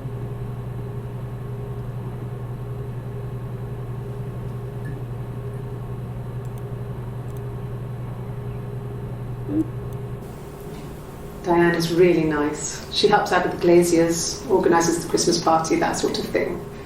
They have 2 kids, really sweet kids. She used to look out for me when I worked there.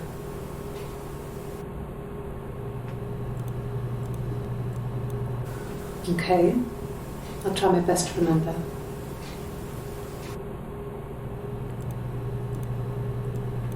Yes, he left after the argument. It was about 8 o'clock.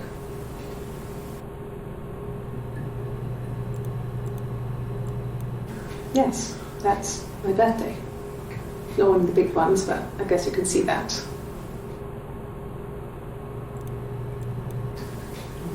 Yeah, I guess. I'm quite a private person, and I didn't want to get into the detail of the argument.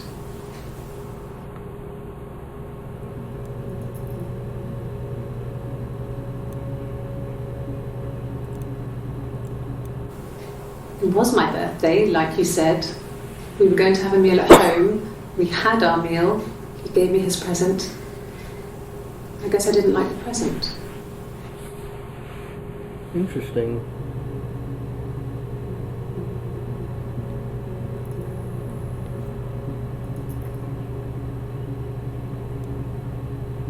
I'm just going to double back a bit.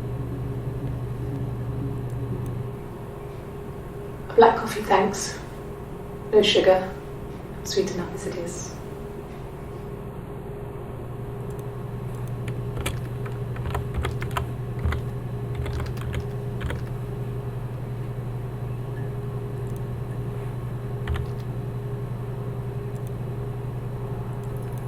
My name is Hannah. Hannah. It's Pandre. It reads the same backwards as forwards. It doesn't work from here though, it's not quite symmetrical, but well, you get the idea. Sorry. Hannah Smith, I live at 31 Gladstone Street.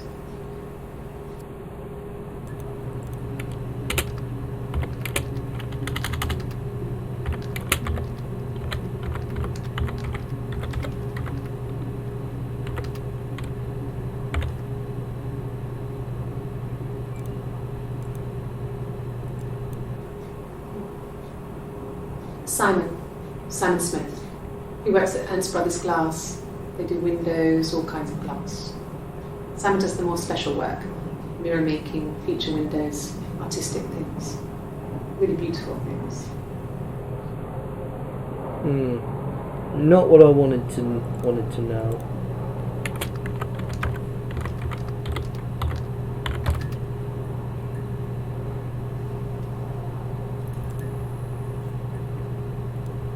Oh well.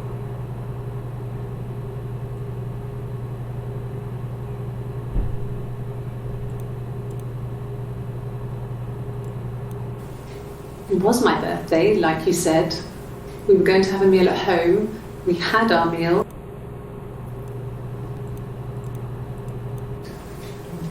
Yeah, I guess.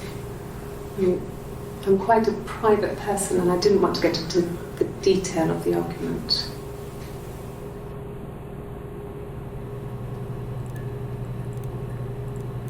Yes. We left after the argument. It was about 8 o'clock.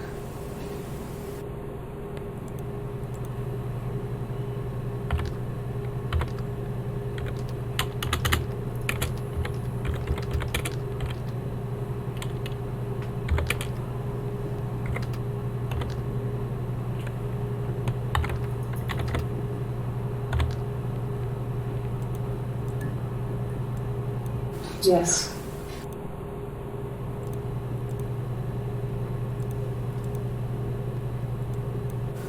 Okay. I'll try my best to remember.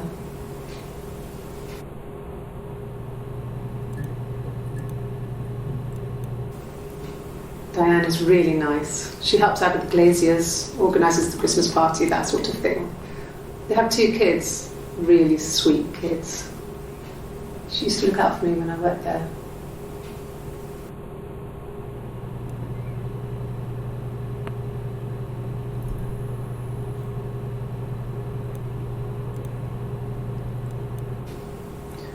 Eric was like an uncle to him. They were pretty close. They spent a lot of time with each other, especially when... Have you met his wife, Diane?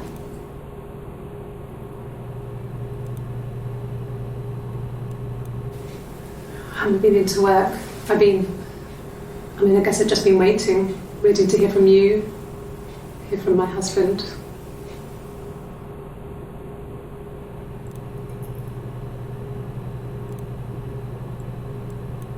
Bruce? Oh, yeah, no, it's nothing. I was going through the top cupboard in my kitchen. I haven't been into work. Missed something. Yeah. I've been round to Doug and Eleanor's and they're very worried. I feel sorry for them. Eric was like an uncle to him. Could I have a cup of tea?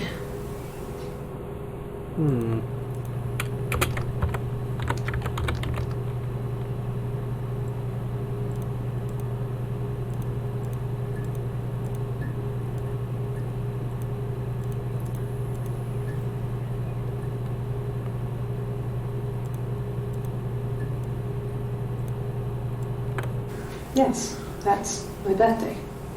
Not one of the big ones, but I guess you can see that.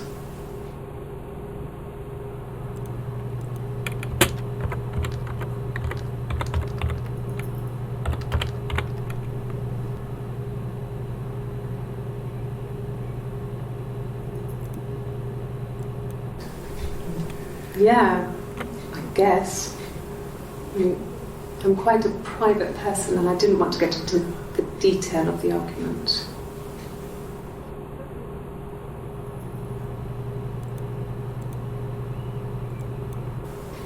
It was my birthday, like you said. We were going to have a meal at home. We had our meal. He gave me his present. I guess I didn't like the present. So, her birthday was, what, on the day he disappeared?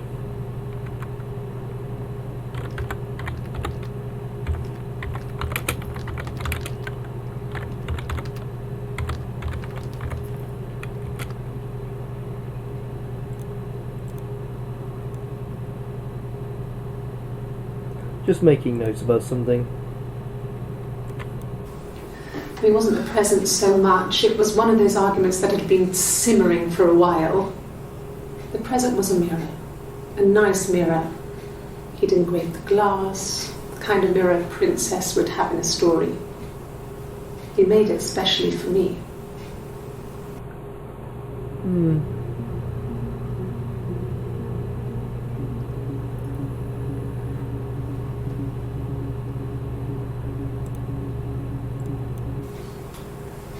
When you've been married for 10 years, stuff accumulates.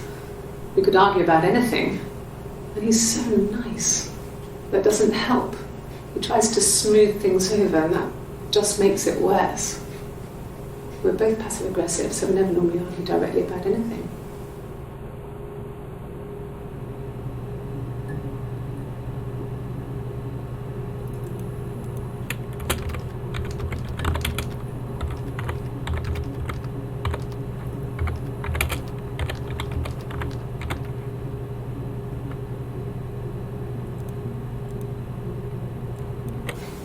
What about us?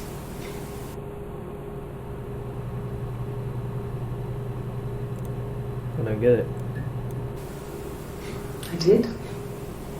Well, we met when we were 17, both working at the Glaciers. Met when you were 17? I heard you were married at 17.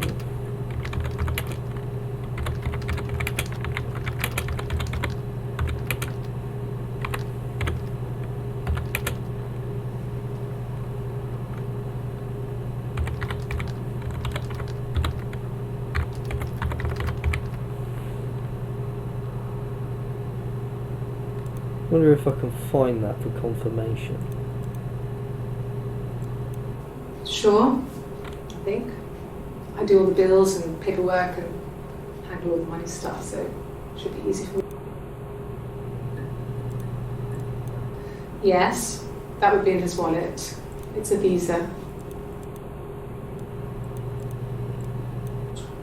He has a wallet, a huge...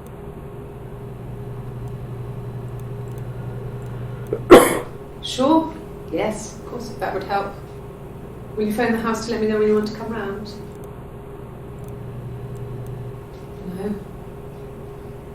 I'm not sure what strange would be, but he hasn't been acting odd. He's been busy at work, but...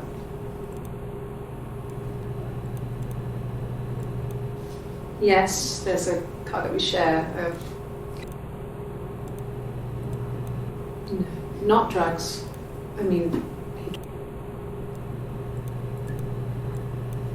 Suicide? No.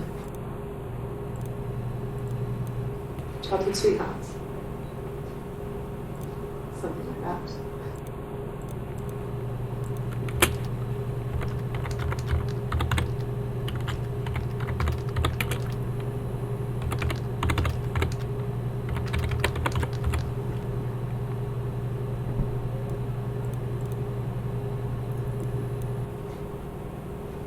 A long time.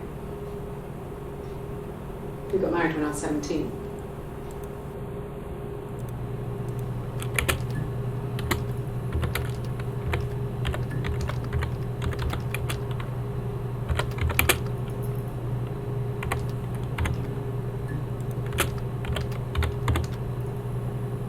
Let me just clarify that.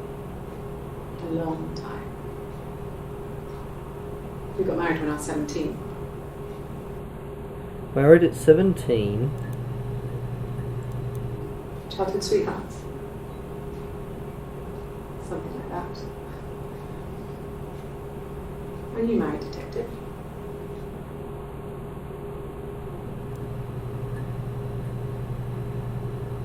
The last thing I heard her say was that she met when you were 17. I did. Well, we met when we were 17, both working at the Glaciers. Or could it be that she met Diane? What about us?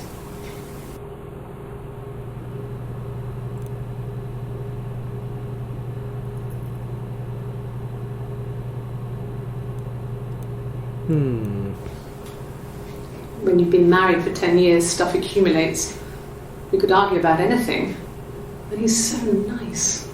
That doesn't help. He tries to smooth things over, and that just makes it worse. We're both passive-aggressive, so we never normally argue directly about anything.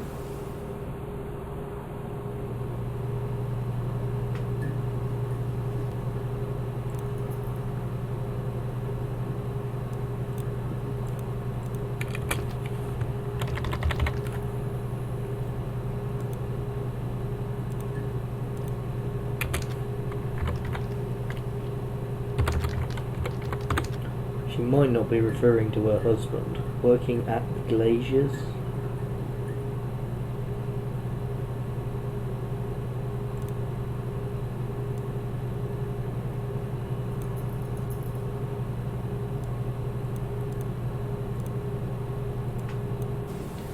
It wasn't the present so much, it was one of the...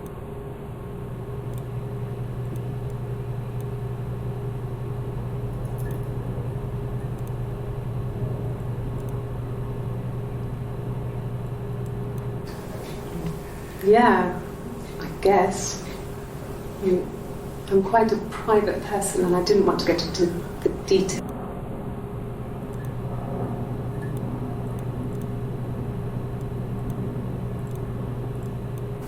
Okay, I'll try my best to remember.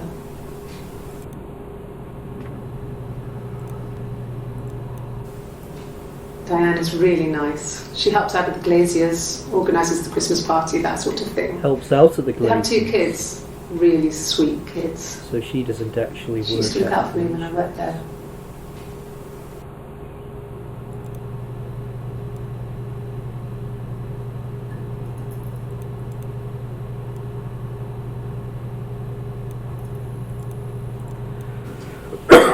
When I was at school, I worked part-time in the front shop. It was sort of an extended family thing. My dad used to work there, my mum worked there before I was born. I took care of paperwork, filing, typing out invoices, that kind of thing. It was a good job for a girl back then. I didn't work a till or anything, I was quite shy, so I wouldn't have liked to have worked a till.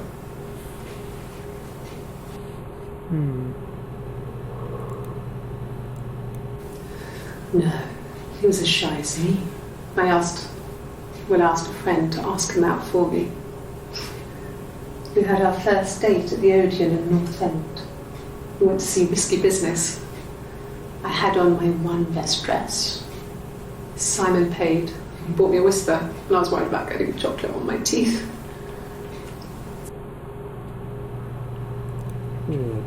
First date.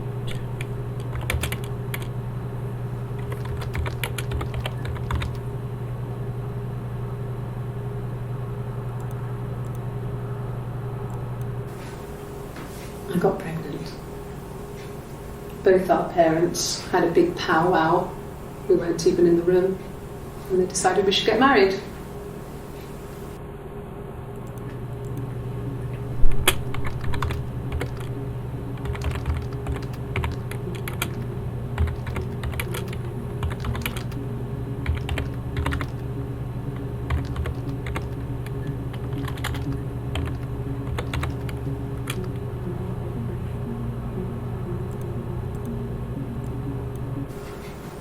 I guess you could call it that, but we were both happy to get married. It was a beautiful wedding. We had our first dance to Come Back and Stay. I'm not sure if that's a good wedding song, but I loved it. I chose it. I mean, it was genuinely our first dance. We'd never danced together before. It was probably awful to watch, but I enjoyed it. It felt like it was just me and Simon for that moment. Just the 2 of us.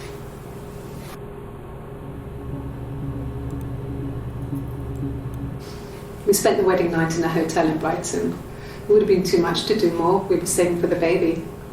It was wonderful to be in a hotel, away from home, just alone together. Since then, we've always tried to get away for our holiday.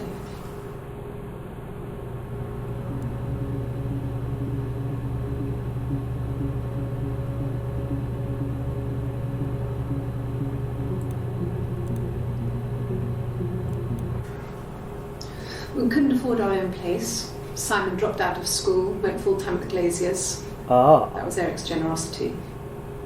We moved in with his mum and dad. They had a spare room for us and the baby. They came. It was a nice change, time to myself, living there for those months, full of hope.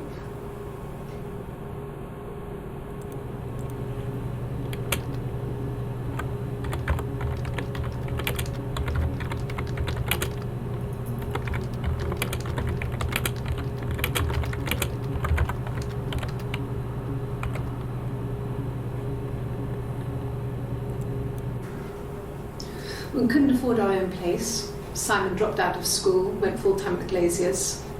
That was Eric's generosity. We moved in with his mum and dad. They had a spare room for us and the baby. But it came. It was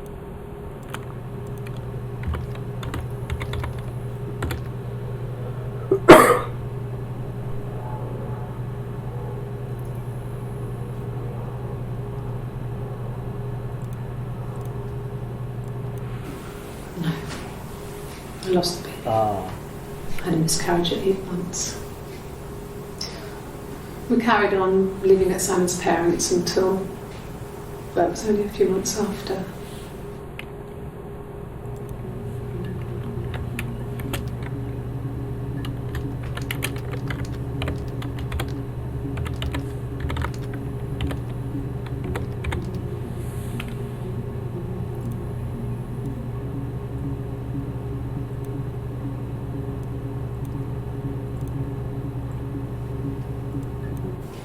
Then my parents died. It was the worst year of my life. Miscarriage and then my parents.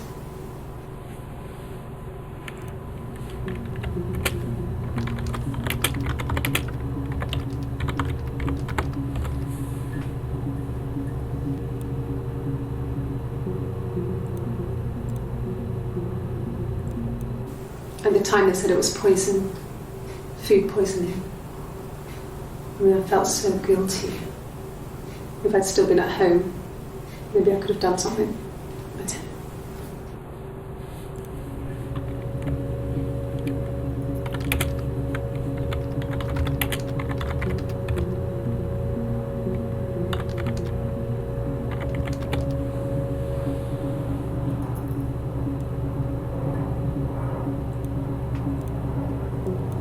Yes. I inherited it from my parents, so it made sense to move back. Me and Simon. Felt like going back to old ways before the pregnancy. Reminded me of being a girl, the dollhouse in the attic, old things. We didn't sleep in my parents' bedroom for a long time.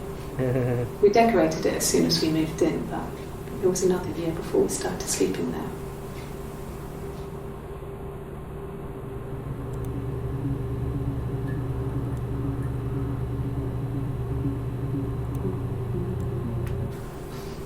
I got a job to contribute, you know. Doug knew someone and I got a job as a dinner lady at the primary school. They said it didn't matter if I could cook or not, just don't poison the kids. So you see, it's always been complicated between me and Simon. It's never just been the two of us, there's always been pressure. Always pressure.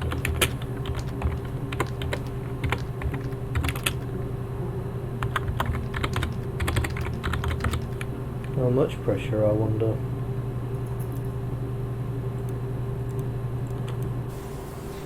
I mean, I don't know. Something must have happened to him on his way home. He could be hurt. I mean, why hasn't he phoned? I don't know.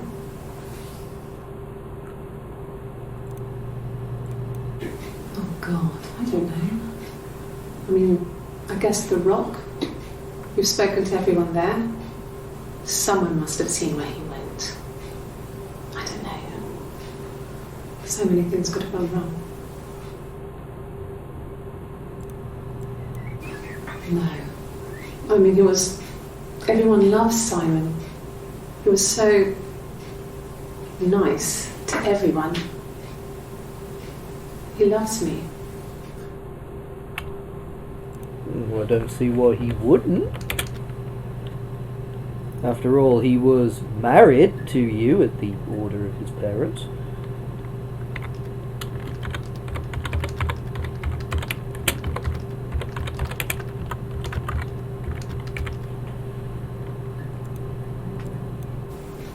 Fine. I never had my fingerprints taken before. I once put my hand on the oven.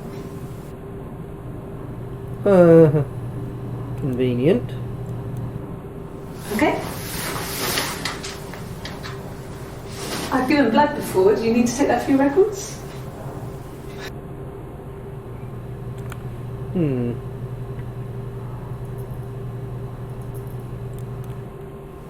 No, it's okay. The other detective has just gone to get me one.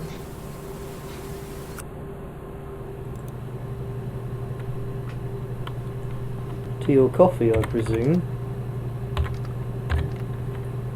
No way to know, though.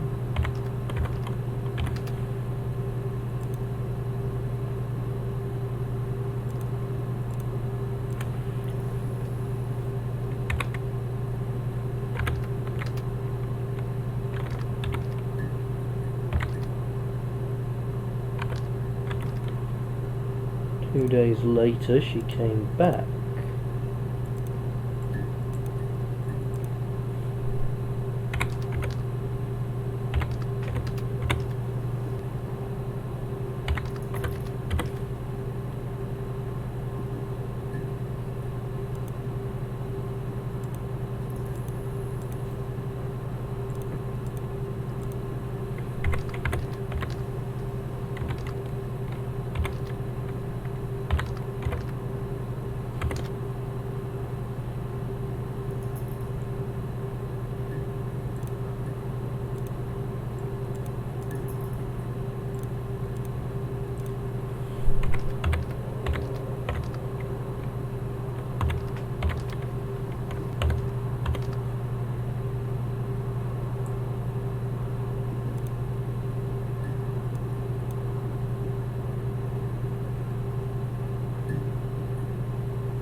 Next time I must remember to stream something a little more interactive, perhaps.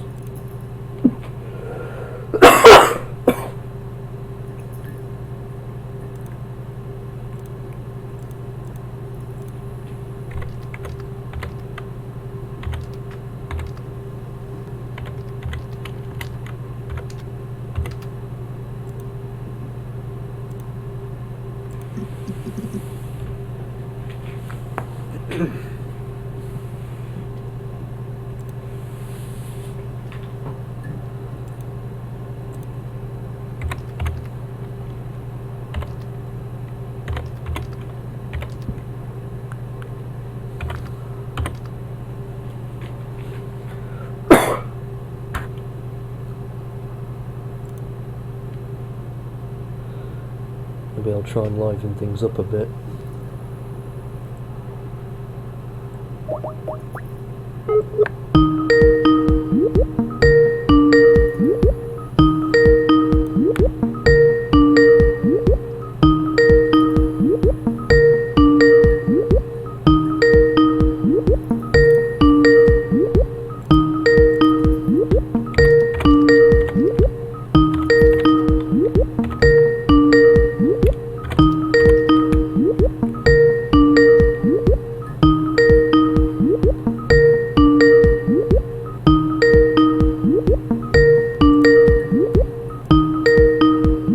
Nope. Oh well, I tried.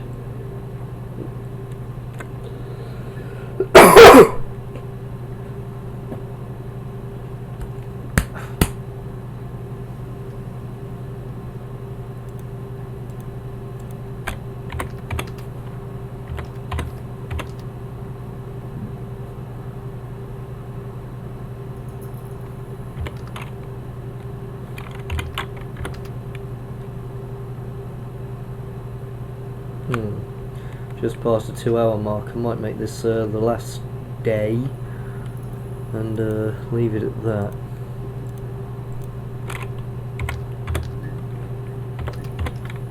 Or at least try to. I mean, I've no idea where this will be saved. If it doesn't, I don't think I'll carry on with this.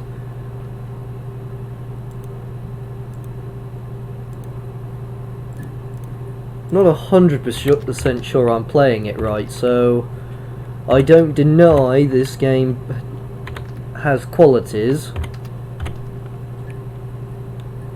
Not I dare to say I probably haven't even scratched the surface of it.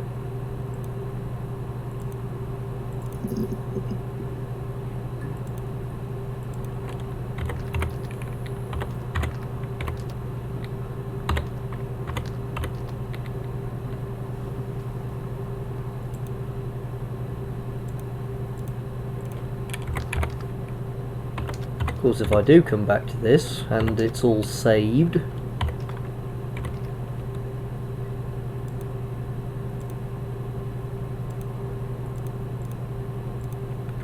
chances are it won't be memorised by me, so this will all be a complete mystery again. That would be pretty good.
Ah, I think I know what this is now.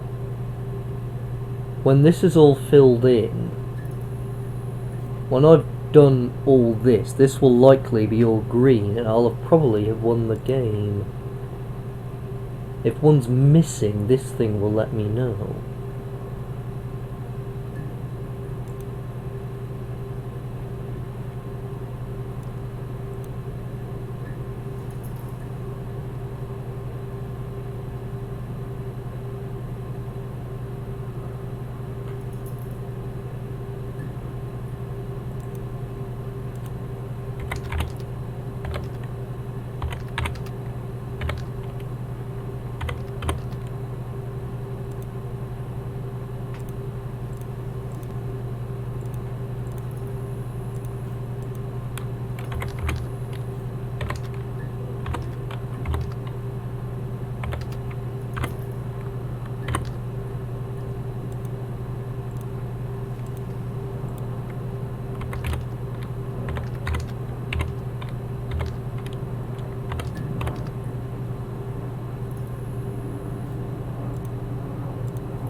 I do hope I'm not going to find out later on that there is a limit to the number of things I can put in the session. That would be awkward.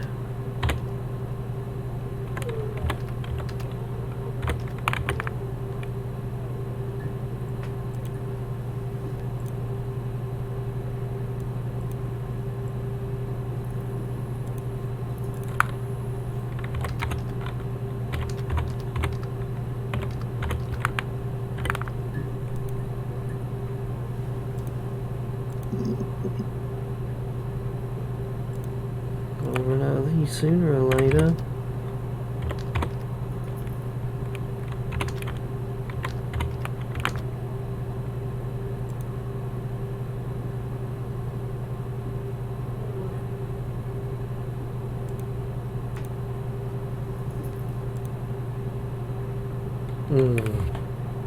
Okay, I'm now thinking I might have been wrong actually.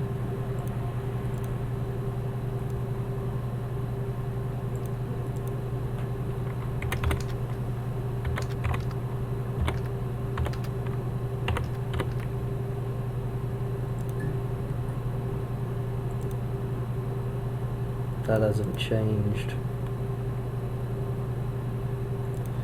Oh well.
This is a fairly long conversation.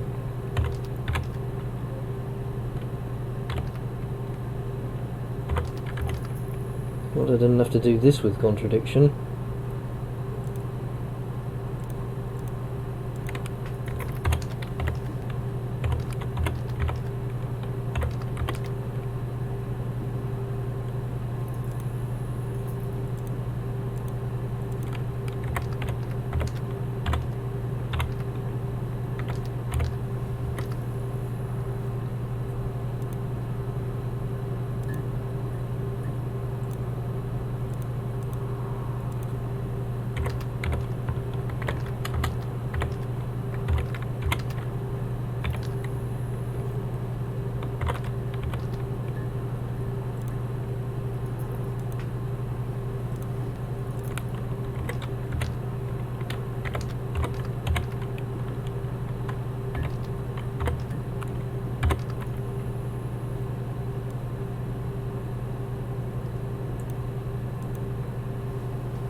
No fear of you sorting out your stuff today then?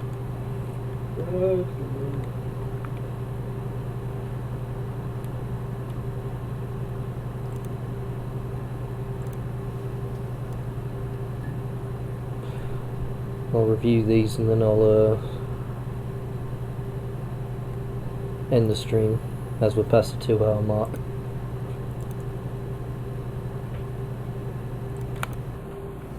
No, it's okay. The other detective has just gone to get me one.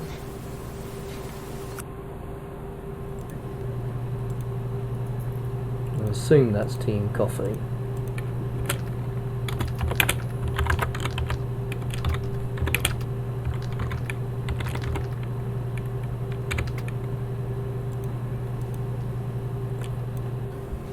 He's fine to me.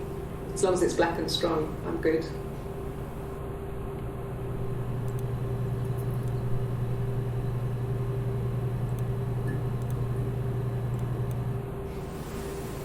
Nothing like this has ever happened to me before.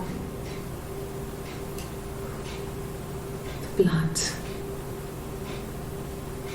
It's probably the worst thing that's ever happened to me.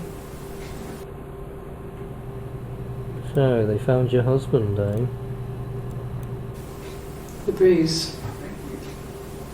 I have a really fast metabolism, so stuff like that just comes and goes.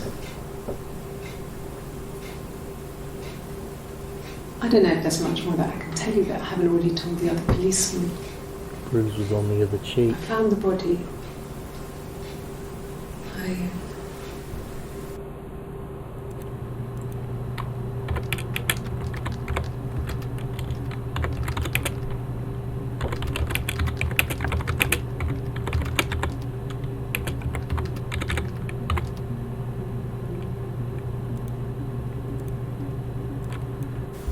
You think it's murder? As it happens, I do. I mean, clearly it's murder. What can I do to help? You can confess. Be a lot easier.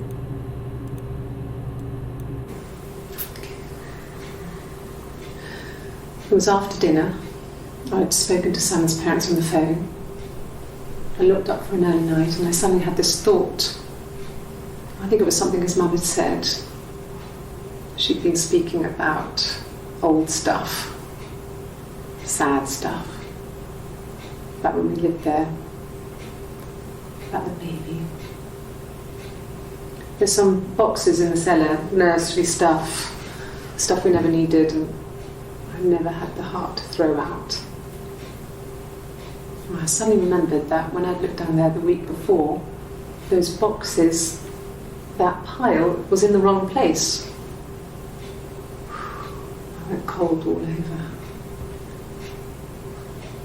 I went down there with a torch and went straight to the back, and that's when I saw the bin bags. Pulled them open, saw the body. I screamed, and that's when I called the police.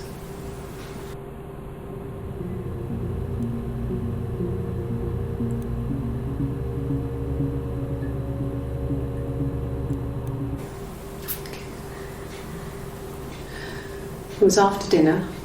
I'd spoken to Sam's parents on the phone. No.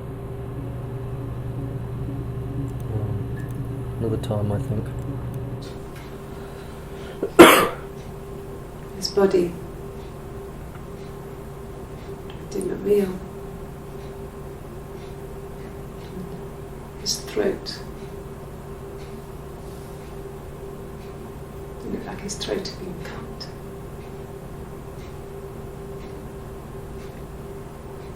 I didn't see his glasses. He has these thick glasses.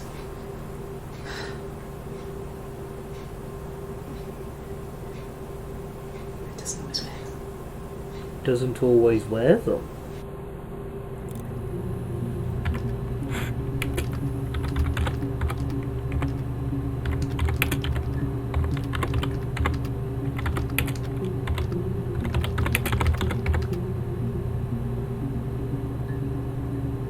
Who was the one who presented the picture?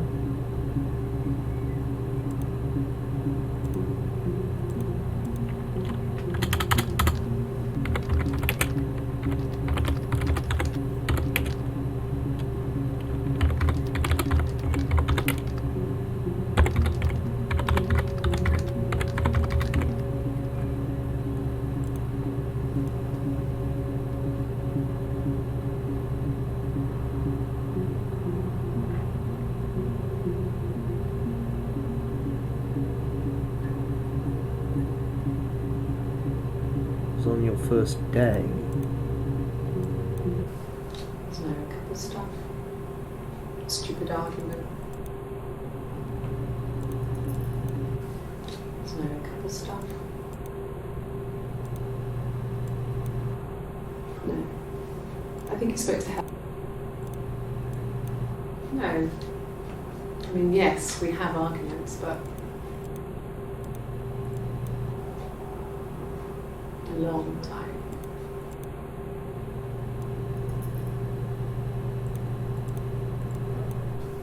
No, he doesn't have any tattoos. He has a scar down here near his stomach, past his hip. Just a moment. Cut himself with some glass. That was before, a long time ago. He looks just like the photo. He's not got his glasses on here though. He takes them off for the camera. But he needs them to see properly, you know. He has to read a newspaper or a menu in a restaurant. Not books so much, or watching TV. He likes TV.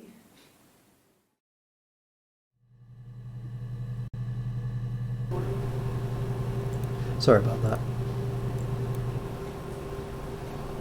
Simon is 6 foot, darkish blonde hair, average build. He's clean shaven. Not that one. He was wearing a shirt, a blue turtleneck shirt and jeans. He has a watch. It's a really nice one. That was a gift from his boss, Eric. He had his coat, a long grey duffel coat, like Patty's there. But he would have taken that with him. It's not in the house.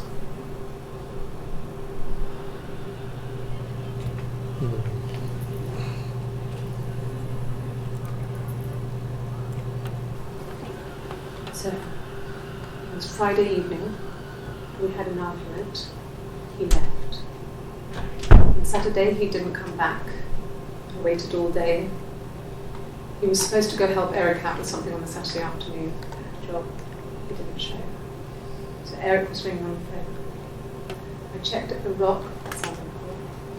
He said they'd seen him on the Friday night, but not since. He still wasn't back this morning. It just isn't like him at all. Still not back by dinner time. It's getting dark again.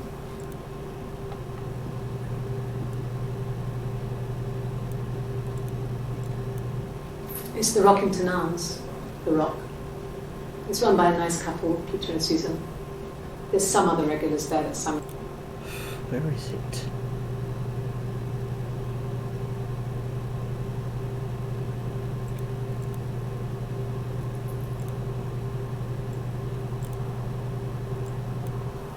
No, he doesn't have any tattoos.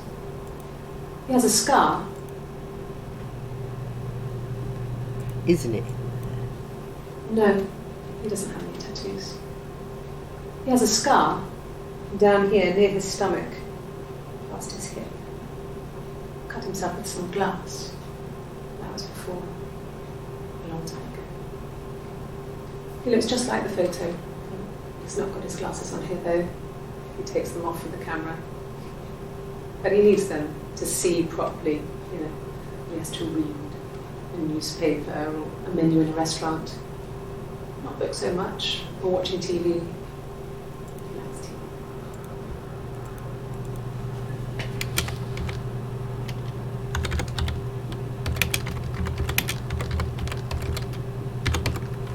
Needs his glasses.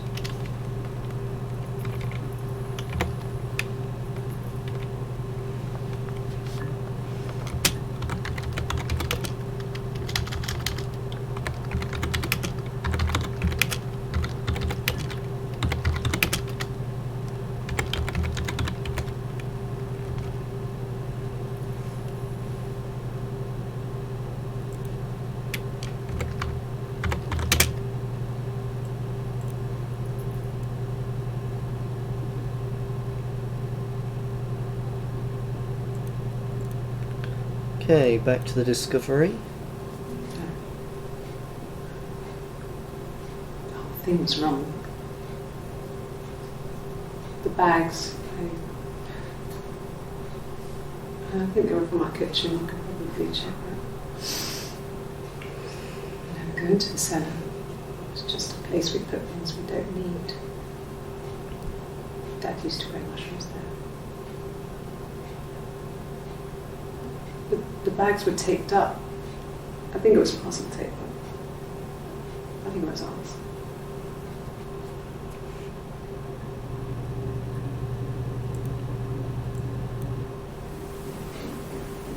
I wasn't in the house.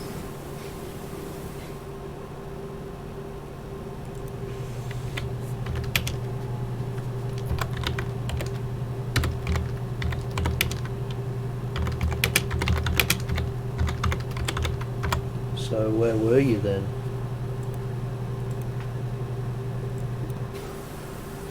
I wasn't in the house all of Friday night.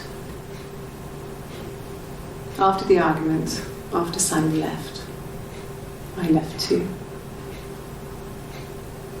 I was upset and I wanted to get away. So I took the car.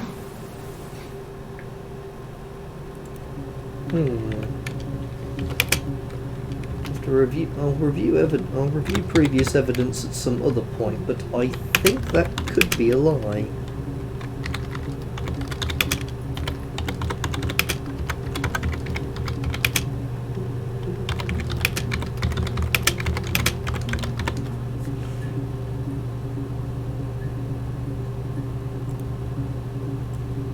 I got in the car and I drove.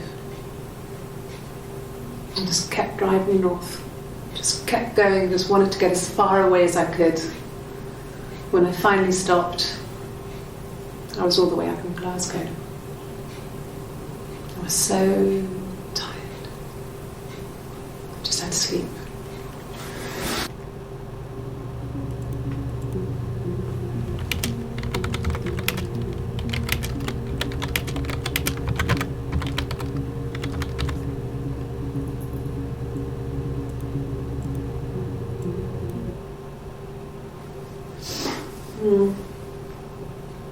I left the next day, Saturday.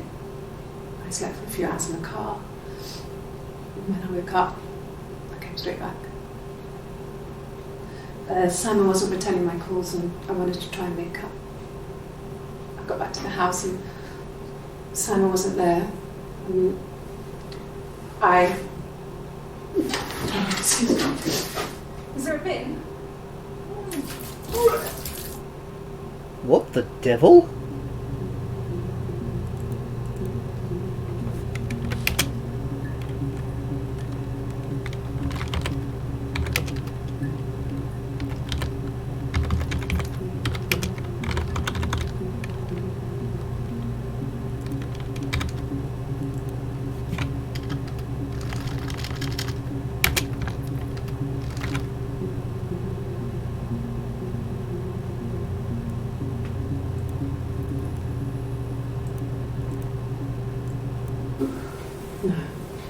Well, yes. He found out on my birthday. I told him I was pregnant.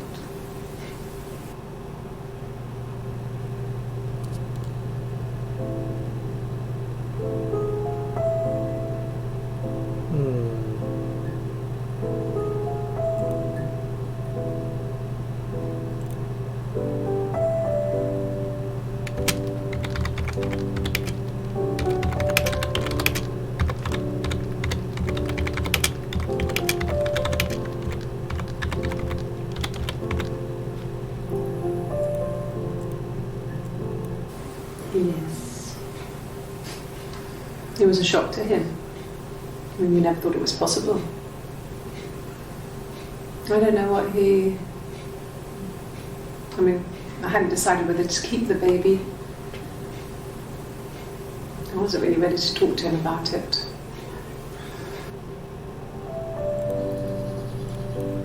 It was late, early Saturday morning.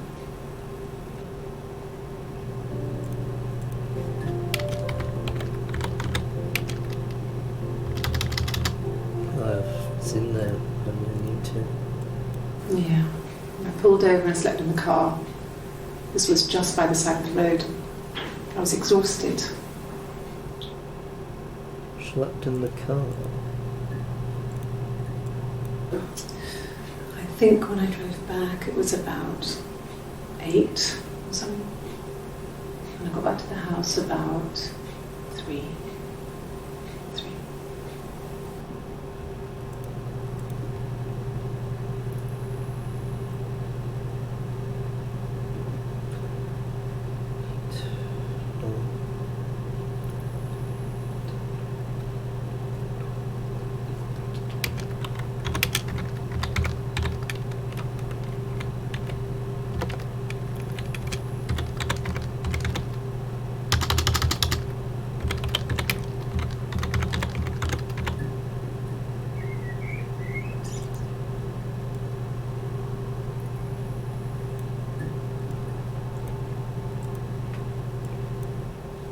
When you suspect someone of murdering their husband.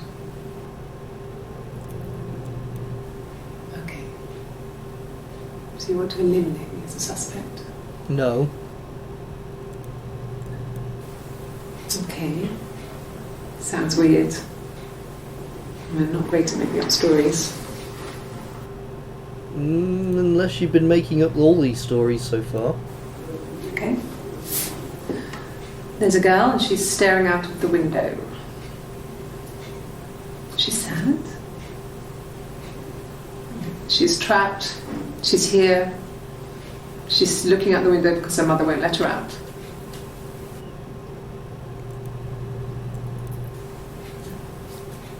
It's Rapunzel. The story starts when she's born. Mother Gothel, a witch, takes Rapunzel from her parents and keeps her locked up in this tower. Rapunzel gets pregnant by the prince, and Mother Gothel is furious, so she cuts off her hair and throws it. Actually, her hair's already short here, so that's already happened.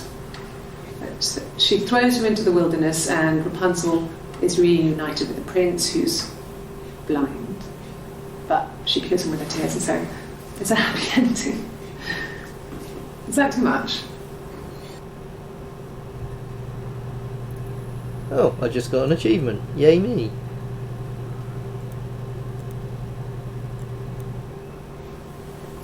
Sorry. The picture, the way it's drawn, just reminded me of the books we used to read as children. I read those fairy tales over and over, and they were so real to me. Because you were Rapunzel childhood was my friends. favourite. My brain is just full of it. Are any of these in colour? Yes. Like a story. A beginning, a middle, and an end.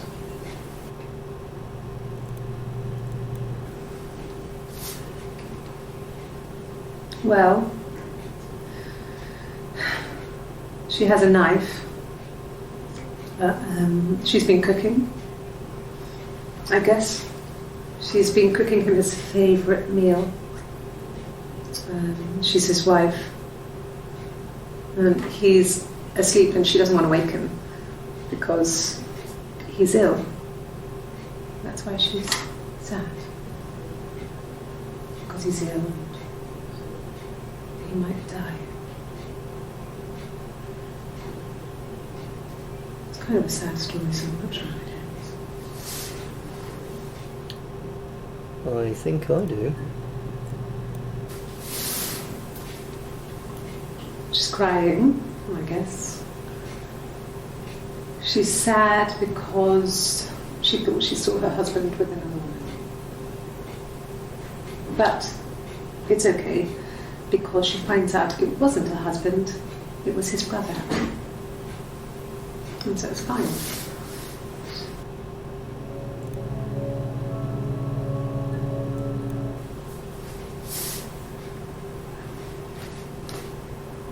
Okay, she's being chased.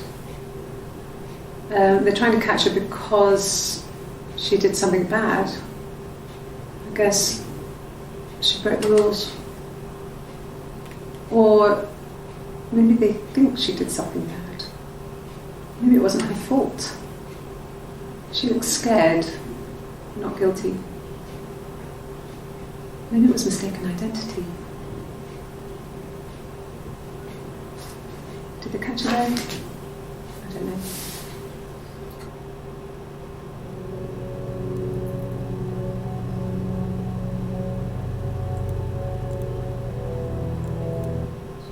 Did I pass? Sorry, I messed it up with all that Rapunzel stuff. Do you need me to do that card again?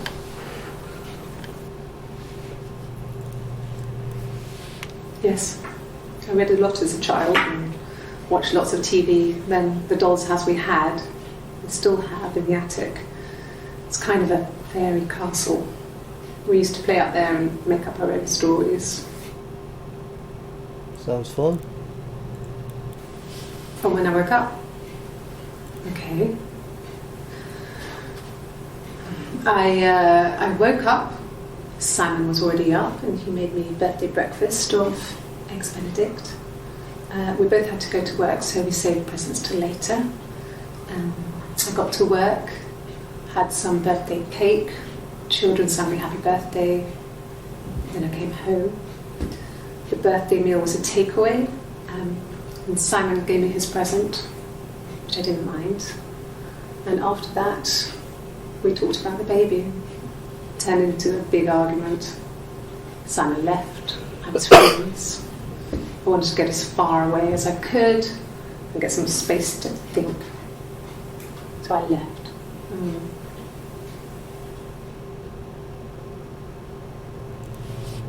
Contradiction there.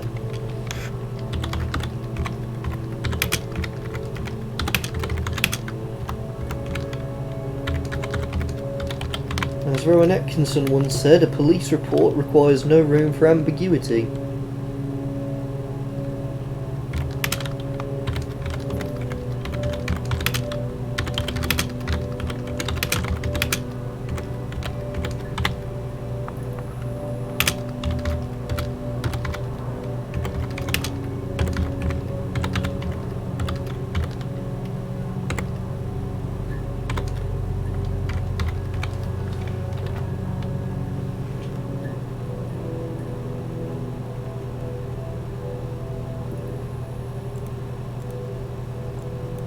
Yes. I got to Glasgow, I was exhausted, so I pulled over and slept in the car. I woke up because a rubbish truck went past. I got some petrol, bought a coffee and a pastry, tried calling someone from the payphone, and then headed back.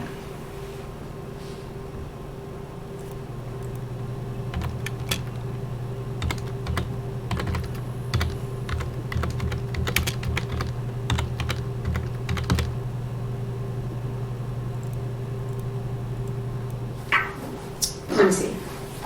Yes. I drove in here because I remember, well, I went over the river. And then there was a church there. Yeah. And I probably parked, well, I remember seeing a street sign called Princess Street. Yeah, there it is. Yeah, so I'm pretty sure it must be this one. There.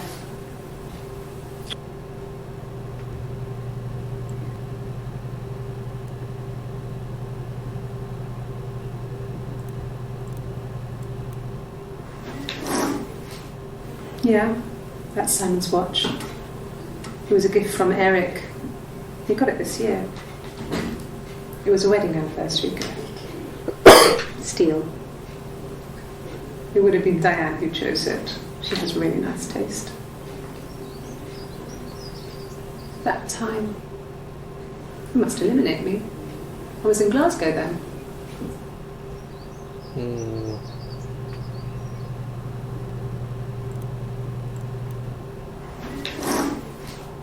Yeah, that's Simon's watch.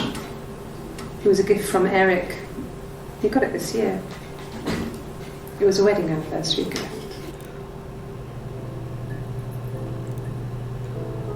I'll look into something later.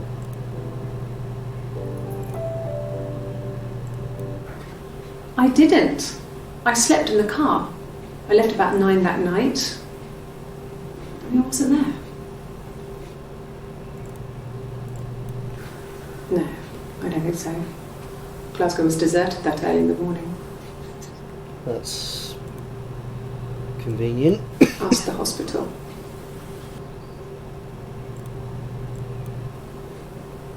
When I arrived in Glasgow, I was exhausted. The streets were empty. I was driving badly. And I hit a taxi. Not a big crash, just paintwork. The guy was so pissed off because I didn't have a driving license on me. But when I told him I was pregnant, he made sure I got to the hospital so they could check me out. It was fine. The hospital must have details when I was looked at. There's a scratch on the car. Hang on a minute, when did this happen? When I arrived in Glasgow, I was exhausted. The streets were empty. I was driving. You were still pregnant?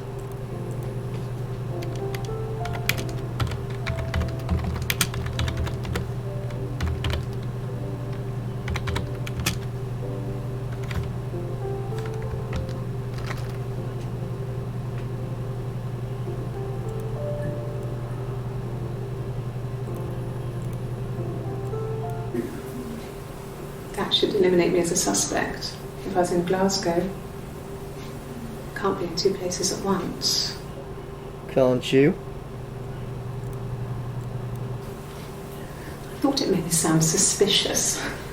It's not a normal thing to do, to drive to the other end of the country. I wanted to keep it simple. I know it was stupid not to tell you everything. Saying I spent the night in Glasgow when my husband went missing, I thought it would, distract you from what was important. What's important? It's different now.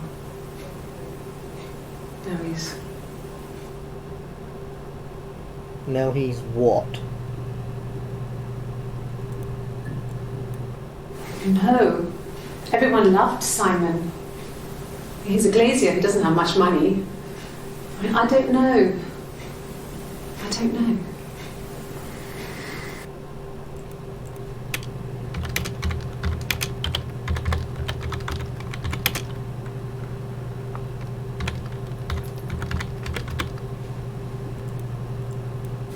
God, I don't know. Could be anyone. Maybe someone followed him back from the pub. But why would he let them in? Doesn't make sense.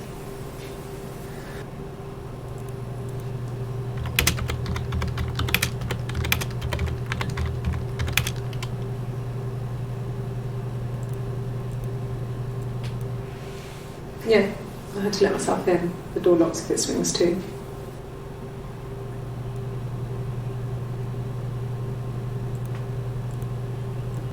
Yes, I always pull it shut and then lock the bigger lock with the key. No, I don't think it was. I turned the key but it was already unlocked.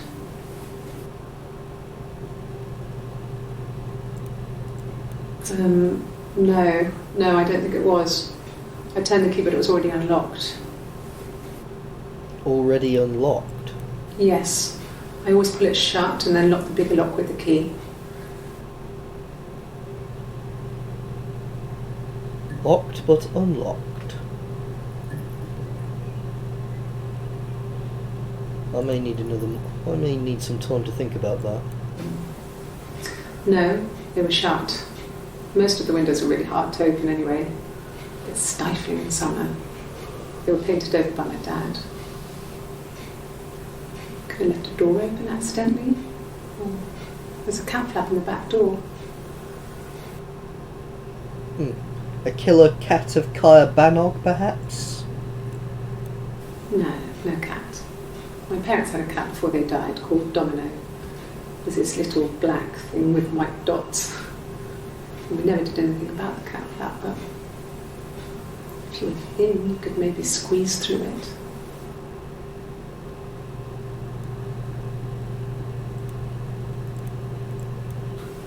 I think so.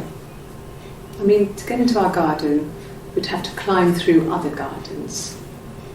All the gardens back onto each other, so you'd have to climb over 1, 2, 3 gardens to get to ours. I mean, did anyone see anything?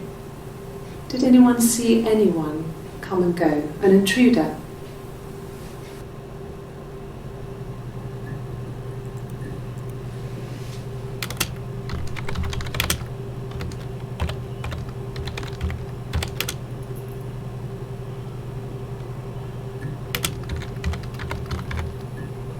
I don't know why, I just want to remember she said that.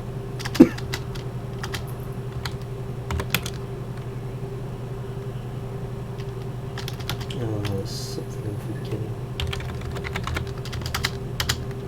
Is that it?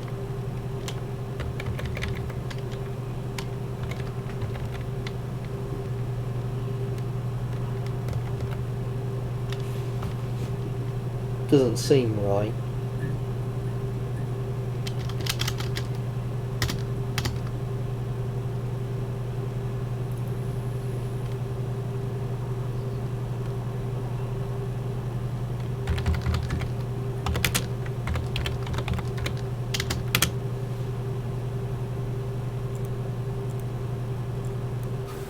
When will the police let me back in the house? They let me take a bag of clothes with me, but... It's a crime scene. It's not likely to happen for a while. Are you in a hurry? The mirror. I can't remember. I put it somewhere safe. Upstairs, I think. Haven't looked at it since. Simon's parents offered to put me up, but I didn't think it would be a good idea. It would be too sad. Not right now. I'm staying at a friend's. Hmm.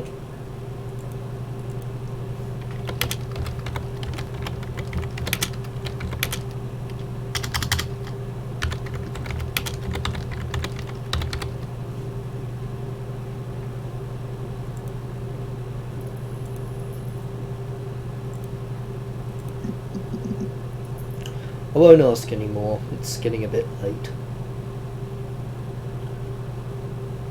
Just hope all this gets saved.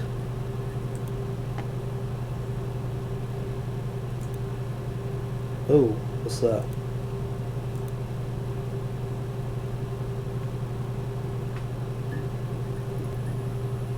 Strange.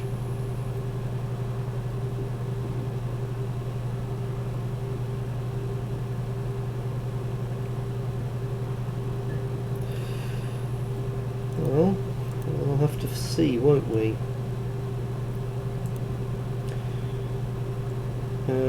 Well. I'm Jack Yardley. I'm hoping all this will be saved. It looks like Sam and Seb never got back to us.